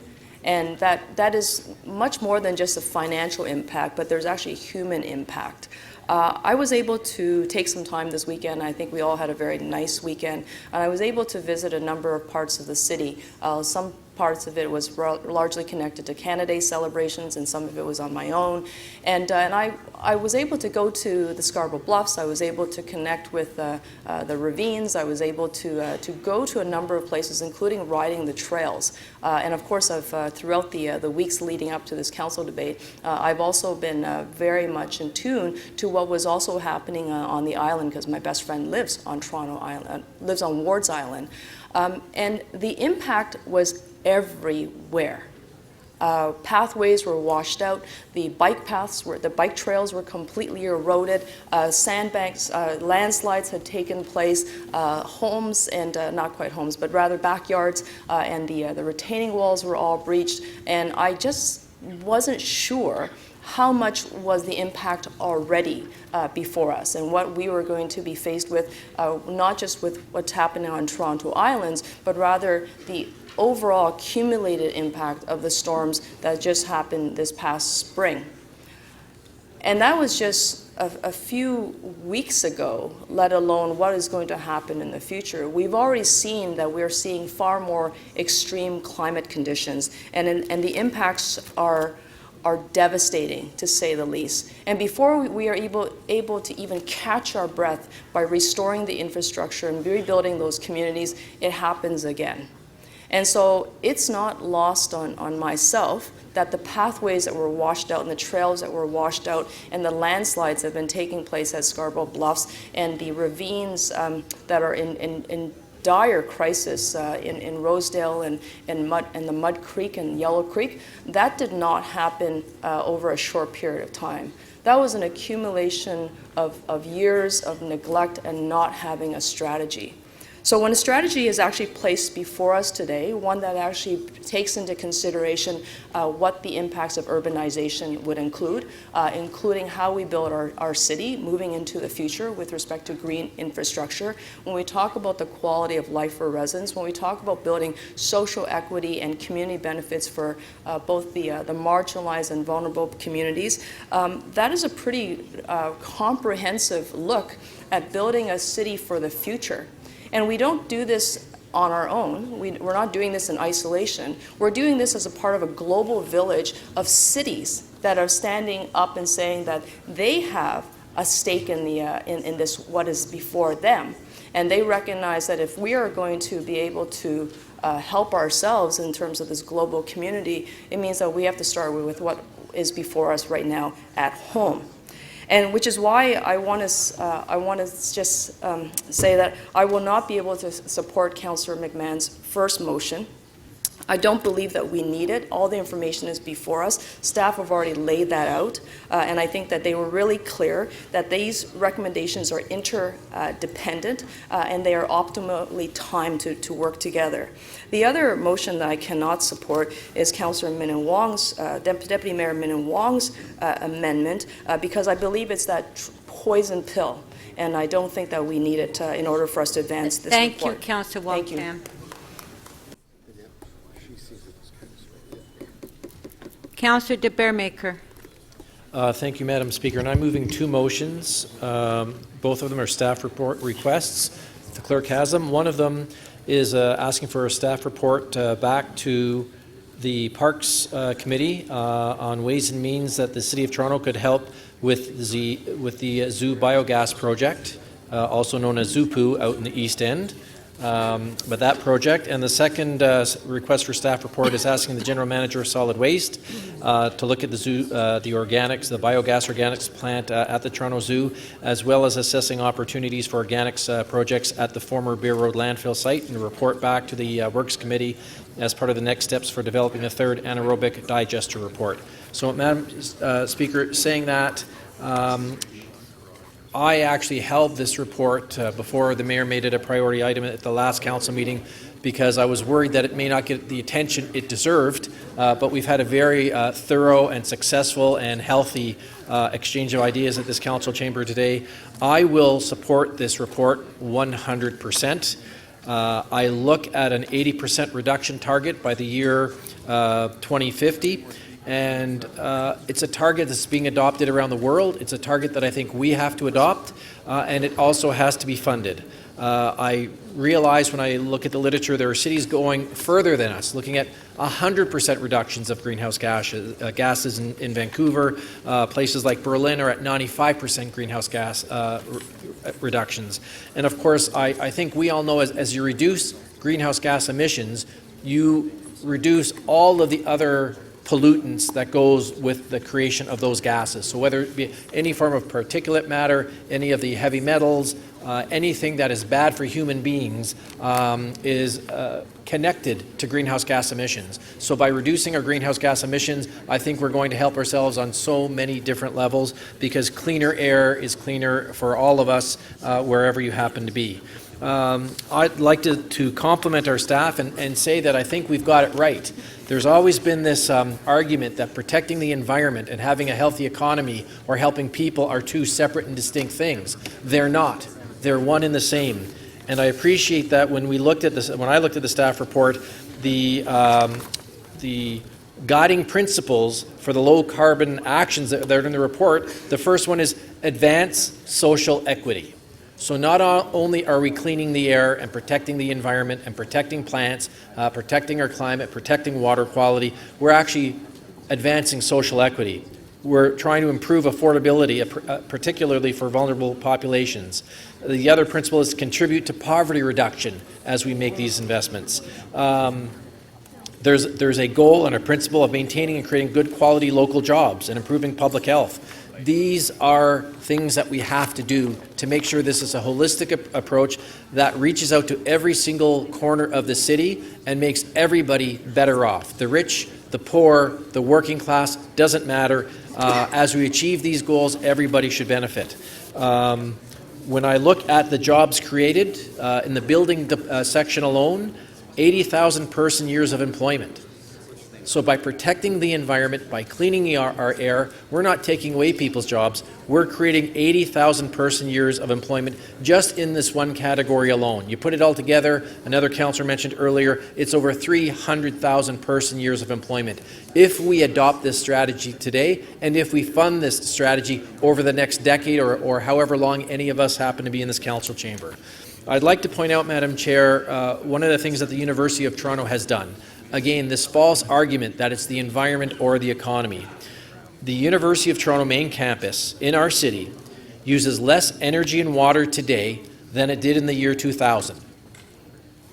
17 years has gone by and the university is using less water than it did before, less energy than it did before, despite a 50% increase in the student population, the construction of 25 new buildings that add over 3 million square feet of space to the campus. So there you have dramatic, tremendous growth, 50% increase in the student population, and yet the amount of energy they consume is less than they consumed 17 years ago. And I looked down in the letter from the University of Toronto, and this has overall saved them $40 million in utility expenses over the past decade. So you can invest in a green economy, you can save people money, you can make them healthier, and you can provide good paying jobs to the people who live in the city. So Madam Speaker, I'll be supporting Councillor McMahon's motions. She and I have spent our adult lives fighting for the environment. We'll fight for it today. We'll continue to fight. Thank you. Thank you. Councillor Carroll to speak. Madam Speaker, earlier, Councillor Mammalides left the room now, but he asked us earlier what we were upset about. What's going on? Why are people exercised about this? There's concern, and we heard it in the preliminary speeches. The mayor said he wants to make sure these people are worthwhile. Councillor Robinson wanted to know, are they temporary contracts? So there's concern, but what we're concerned about is $2.70. If you were listening to this this debate outside of this room, you might think we were talking about $11 billion. We're talking about $2.70. With the floods that Councillor Doucette showed us, with the heat alerts that keep rising every summer, we know that we have to do this. And what staff are asking to spend this year, and next year, and the year after that, is $2.70 per resident of the City of Toronto. That's the city funds involved over the next 3 years. $7.5 million, give or take, each of the next 3 years. But the engagement and the partnership and the work that is derived from it gets us to the end of actual building capital in this area of emissions reduction, of 320 to 865 million. One of my colleagues was upset at how long it took to get that community-wide number out of staff. I think perhaps staff were concerned at how that would sound on television, because those aren't all city government funds. Those aren't all coming out of the taxpayers' pockets, not by any stretch of the imagination. One of the functions in this report is developing financing mechanisms. We are the world leader in that, starting back in the 80s with the Toronto Atmospheric Fund, a signatory and developer of this plan. We are world leaders in developing those mechanisms. TAF has been taken and blown up to national level and global levels to be used all over the world. We're good at developing financing mechanisms to get climate change work done. This plan needs $2.70 from every resident in Toronto this year and next year and the year after that to do it. Now, there's more people in my house. If every resident, you might be wanting $10 for my house because there's 4 of us here. I'll pay it. I'll pay it. Add it to my property tax bill right now. Because if two of the kids in the house are my grandchildren, this plan is going to make this city livable for them 50 years from now. So $2.70 this year and next year and 2020, you can have it right out of my pocket right now. And I dare say, if I put in my Thursday newsletter and shipped out, would anybody mind if there's an extra $2.70 on your bill this year and next year and the year after that for you, for your children, for your grandchildren? $2.70 from each of you. Do you mind if I put that on your bill and do something about the fact that the ducks are about to float onto the Don Valley Parkway? Something about the fact that heat alerts mean that eventually every pool is going to be open all night, every night, because every night of every summer will be a heat alert. And all of the work we have to do to actually seal, heat, and cool your building so that it costs your landlord less, you less, and it's livable, and you can go on living in that building for the next 50 years without damaging the environment and without costing us money? And do you mind if we use that money to employ the people we're going to employ to do this, the hundreds of thousands of people that will end up employed? Will you give me $2.70 per every member of your family? I'm guessing the answer will be yes.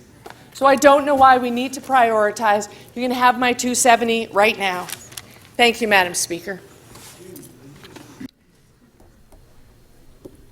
Councillor Fletcher. Councillor Fletcher?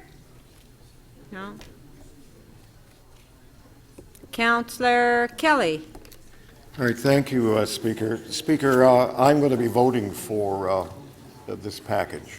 I understand the challenge, and I appreciate the effort and the research that has gone into the report and the recommendations that are before us.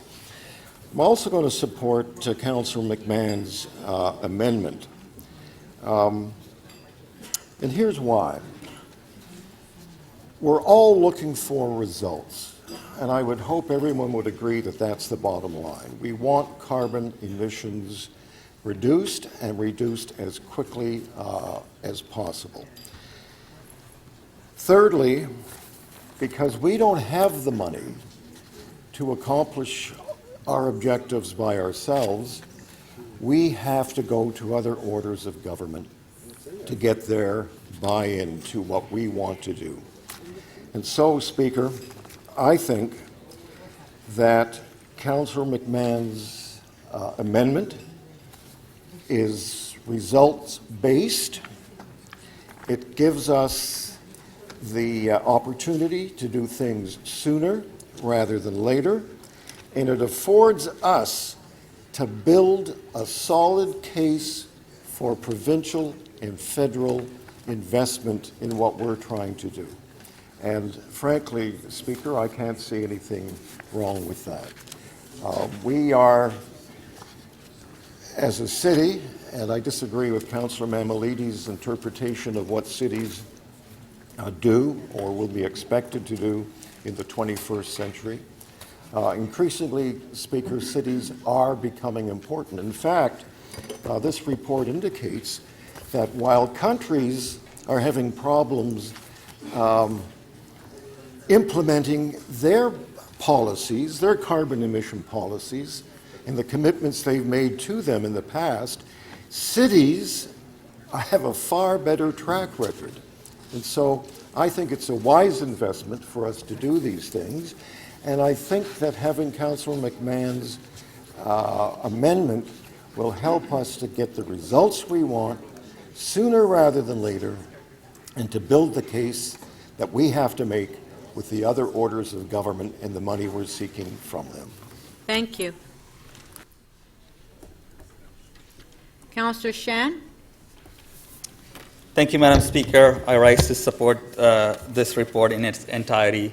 And I also want to begin by thanking our staff who put in a lot of effort and time coming up with these recommendations, but also the activists who worked hard, not just in this particular report coming forward with these recommendations, but continue to make us pay attention to the biggest challenge we have today in our society, worldwide as well as locally, as you can see in what's been happening around us.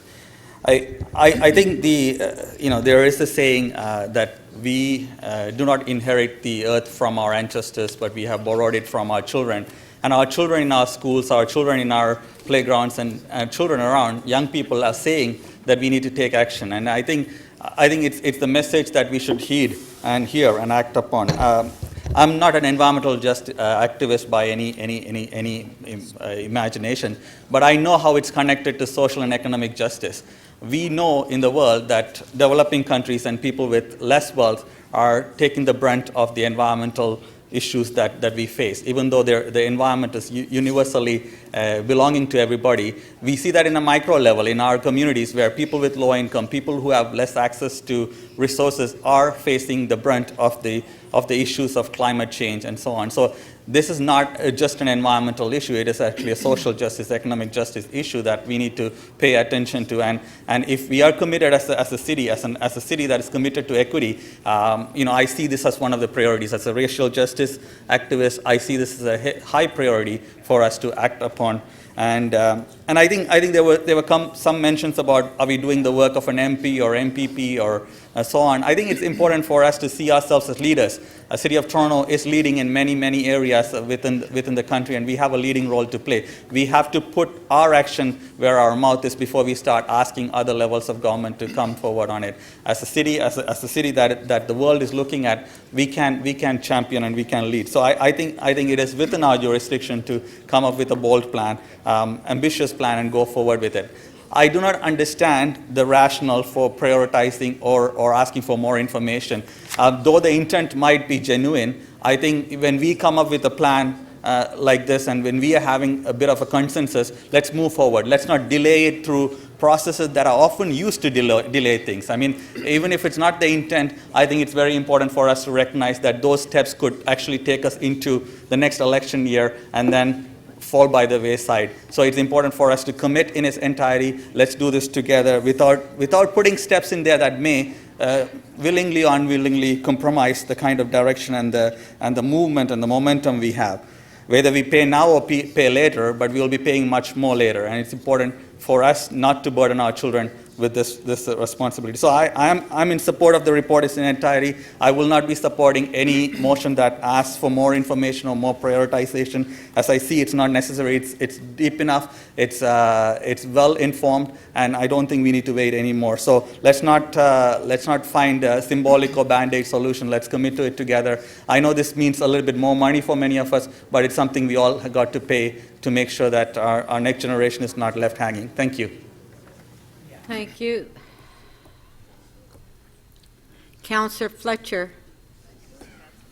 Thank you, Speaker. I rise to support the recommendations, transform TO, and a healthy budget to implement that. I'm just going to go back. Let me just say that the East End, women from the East End are always leading climate change, and I had the honor of chairing the Parks and Environment Committee in 2007 when we developed the changes in the air, climate change, clean air, and sustainable energy action plan, moving from framework to action, June 2007. I also want to just draw everyone's attention to a pretty exciting document called Clean, Green, and Healthy, a plan for an environmentally sustainable Toronto. We own this plan too. Well, we own changes in the air as the city.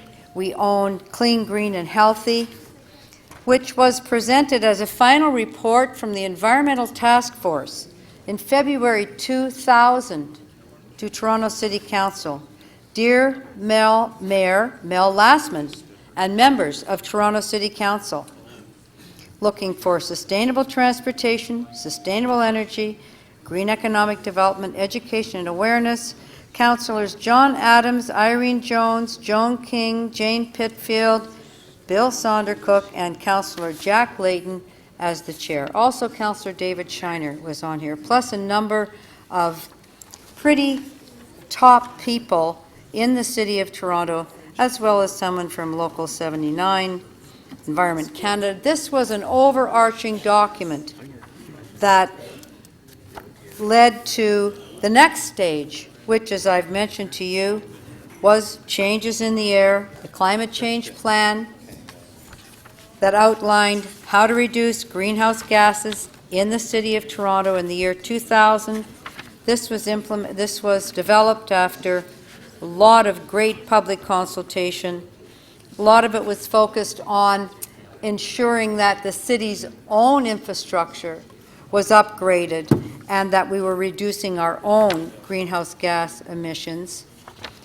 And also, at that time, we developed Ahead of the Storm, preparing Toronto for climate change based basically on infrastructure, flooding, migration, backflow for large floods and what happens in your home, getting ready for hotter summers, milder winters, how to build things better and differently given the challenges of climate change.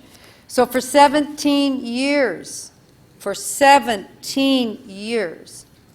this council and this City of Toronto has been actively engaged on the environment, and most notably and recently in climate change under Mayor Lastman, under Mayor Miller, we took a break, and then under Mayor Tory.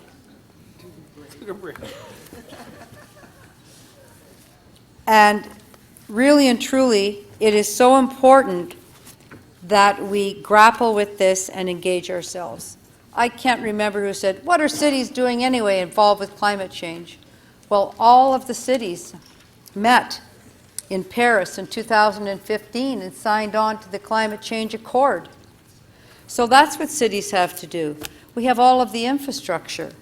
We have so many things that we can do and lead other governments to fund our activities on climate change and lead other governments to positions on climate change. I'm very sad that we're fighting over a word here when I think every single one of us believe that this is an important plan to be funded. After 17 years, I expect that in the budget process, we're not going to be nickel and diming our climate change plan. We're not going to be saying this works and this doesn't. And I think also having a business case is very good because we're going to be engaging businesses. We've had BOMA involved. We have to have Toronto Hydro involved. We have to have Enbridge involved. We have to have builders involved. We have to have people involved, and they have to see, oh, we know what you're doing. There's a business case for your climate change activities. It's a good business practice. So I don't have a problem with that. I do have a problem with us looking like we're setting things up to remove certain activities from the plan. And I would just encourage councillors to keep working. Let's find common ground so we have an overwhelming support for this fantastic Transform TO 17 years after this council started down that path. Thank you. Councillor Matlow.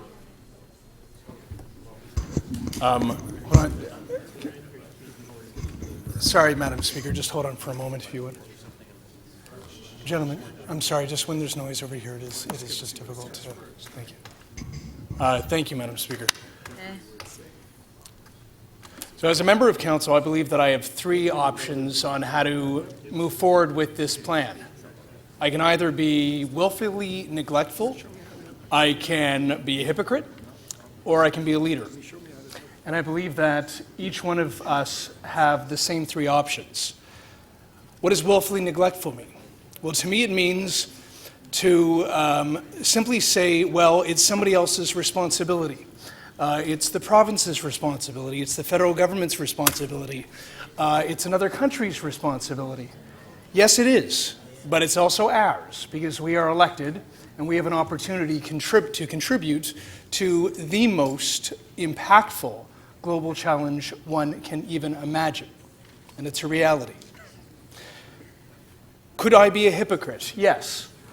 A hypocrite, in my view, would be one who would simply go to Paris and say all the right things, or do press releases and say that they support fighting climate change, and do press conferences talking about how awful it is about the impacts even here in our own city due to climate change, but then not back those words up with action. And I don't believe that any one of us wants to be a hypocrite. So in other words, if we vote for this plan, that means that we have to not just talk about it or write letters or do pressers, but we've actually got to do something about it if we support the plan. Now, what does a leader mean to me? A leader means somebody who stands by their words, who makes the hard choices, who's willing to go and not just talk about doing something, but go all the way.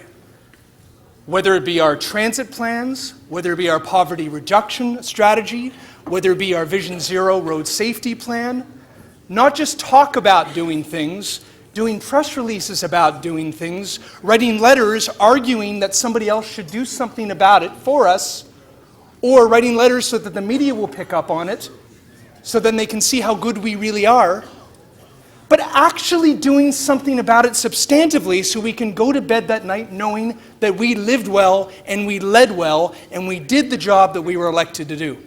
Those are the three options I believe I have in front of me. So, given the fact that not only is climate change real, but that it's already affecting us and it will continue to affect our globe and our city severely for years to come. And that there is a plan that not only is holistic and comprehensive and thoughtful and intelligent, but it also is prioritized. That it actually is a plan altogether that demonstrates what our city can do to contribute to a global fight, well, then I'm going to support that plan. But I'm not just going to do that. I'm going to support that plan today. And then when it comes to budget time, I'm going to support funding that plan. And then when it comes to supporting moving forward with that plan even more, increasing that plan, working with other cities and the province and the federal government on that plan, and the private sector on that plan, and the not-for-profits on that plan, I'm going to support those actions too. Because that's what I believe leadership is about. So, my colleagues, I ask you, are you going to be willfully neglectful and pretend this isn't your problem? Are you going to be a hypocrite and tell your residents and the rest of the city that you support this, but then not back that up with your vote or actions in the future? Or are you going to be a leader? I believe each one of us have the potential of being a leader, and today and in the coming months we have an opportunity to demonstrate what a leader is all about. Thank you. Thank you, Councillor Matlow. Madam Speaker Nunziata. Thank you. I'm standing to support the recommendations in the report and also to support Councillor McMahon's motion. My community, the Mount Dennis Community Association, actually, we've been steps ahead because in the past couple years, we've been very active in Mount Dennis. For example, the new community center, solar panels, in the Mount Dennis Library, solar panels, and as well as in the daycare center that's being proposed as well. And the electrification of the GO and also the Up Express. So my community has been very active and involved for a number of years. And just recently, the MPP, Laura Benese, and myself, we hosted a meeting where we had the Minister of Environment that attended, and he was a speaker at our event. And he was actually very supportive of what Mount Dennis is an initiative in the City of Toronto as well. And what he informed us is that there is funding available. This is the Minister of Environment. There is funding available for us to apply for this funding because there is funds available for the municipalities and to request, and as well as communities. So I'm requesting that for the Mount Dennis community. But so we need the partnership with the provincial and federal government as well. We can't just step ahead and say we're going to fund everything and not wait until the federal government and the provincial government step up with the funding that they have promised us. So I will be supporting Councillor McMahon's motion, and I do support all the recommendations. And I'm on the budget committee as well, so I will be supporting the funding when it comes to budget. Thank you. Thank you, Madam Speaker. Next speaker is Councillor Cressy. Thank you, Speaker. I should begin by thanking staff for their tremendous and hard work on this, as well two councillors in particular, the first chair of the Climate Change Mitigation and Adaptation Subcommittee, Councillor Perks, and our chair of the Environment Committee, Councillor McMahon, for their hard work. But it really to the public. I remember being in a subcommittee meeting here in this chamber with Councillors Layton, Perks, and Doucette, which was an 8-hour meeting that we were in here after midnight, and it was filled to the rafters with people, residents of our city who came out to talk about climate change. If you want to know if this is a priority for our city, just look at that meeting and the hundreds and hundreds and hundreds of Torontonians who came out and stayed till after midnight so that their voices could be heard. Listen, very briefly, whether it's an ice storm or excessive flooding as we've seen this year, or extended heat waves, climate change isn't a concept. It's not just numbers, it's real, and it's here, and it's having a daily impact in our lives. And as Councillor Shan so articulately mentioned, it's having a disproportionate impact in the global south and affecting people who are already dealing with the scourge of poverty. And so it is the defining issue of our time. We will look back 50 years from now, those of us who are still here, to ask, what did we do then? And, you know, for many of us, in the wake of the election of President Trump, yes, and the United States exit from the Paris Accords, you sort of take a step back and say, what do you do? And I see it as two options. One is you wallow in despair, which is, frankly, a legitimate option, given what's happening south of the border. or the other one is to model different behavior and lead, and to start a climate revolution in cities. That's what we do. And if it's a priority, if this is the defining issue of our time, then it's something that I believe we fund. And that's not to say that we don't develop and improve on business cases, but it's a priority, therefore we fund it and do it. And for that reason, I'll be supporting Councillor Layton's motion. Thank you. Councillor Davis? Thank you, Speaker. I'll be very brief. I rise to speak in favor of the recommendations that are before us, and I will be supporting Councillor Layton's amendment.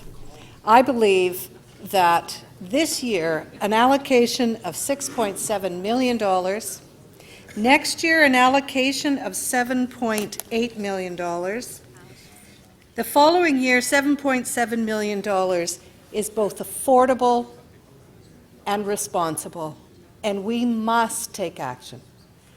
We have spent in this chamber millions and millions and millions of dollars to make traffic flow better. Hundreds of millions, billions, to make traffic flow better. 82 million pounds a year just to We can spend $6.7 million next year and $7.5 the next 2 years to make our environment better. Thank you. Thank you. Councillor Perks. Thank you, Speaker. One of the questions that I asked staff is, why does the 80% number matter? And what they said is that's global best practice in order to achieve what we call a maximum of 2 degrees of warming. And I want to talk about the difference between staying under that 2 degrees and going past it. We've had some terrible experiences here in Toronto. We had a major road wash out, 8 years ago, which wound up being one of the largest private insurance settlements in Canadian history from all the private property owners along that area who had their properties washed out because of a flash flood. We had the ice storm. Right now, we're losing shoreline. We're losing part of the islands, probably permanently. We've spent more money than we have been talking about today just dealing with the shoreline problems. The direct cost to the City of Toronto of the flash flood in the northeastern part of the city was in the hundreds of millions of dollars in infrastructure costs. Cost to us. Those are all events that have happened within the 2-degree warming. When you get past the 2-degree warming, things change dramatically. It doesn't become a matter of you get more of those problems. The kinds of problems you get actually change and become much worse. Dozens of global cities will go underwater, including most of Prince Edward Island, thinking locally. Huge swaths of our food basket will suffer severe droughts because the temperature will be too hot for the crops. Food insecurity will become the norm in Africa, in Asia, and yes, in North America.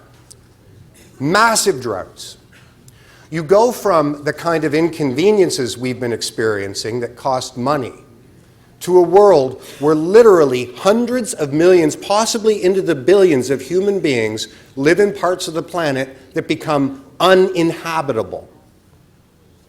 That's what going past 2 degrees and warming is. And that's why this number was chosen. But to get to that number, you have to do the whole thing. You can't do a bit of it. You can't do some.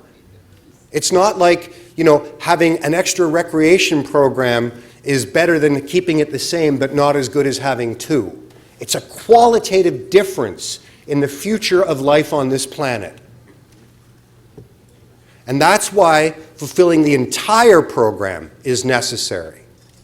Now, when we were designing this program, we thought about things like how to involve the provincial and federal governments. And the measures in here are actually tailored and designed to take advantage of existing federal and provincial funding mechanisms. That work's been done. We don't have to prove anything to anybody.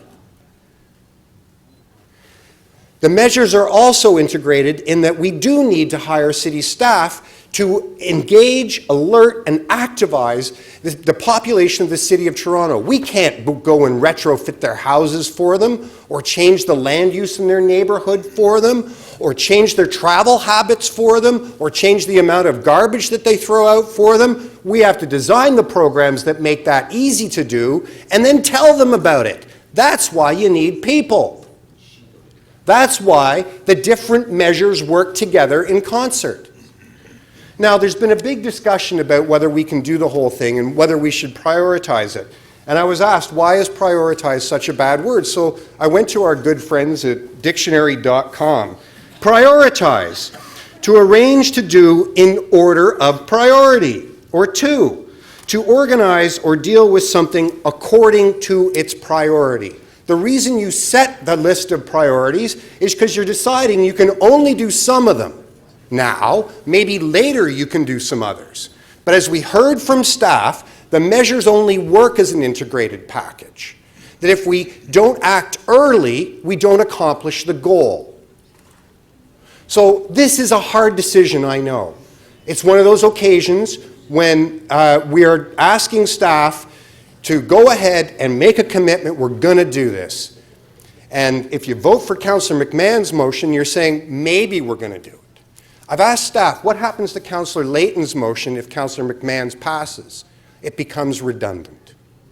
Because we've already told the budget process, the city staff and budget committee, go pick some priorities. The idea of saying, no, build the whole plan into the base budget becomes redundant. That's why you vote for Councillor Layton's motion and not Councillor McMahon's. Thank you. Recess to 6:30.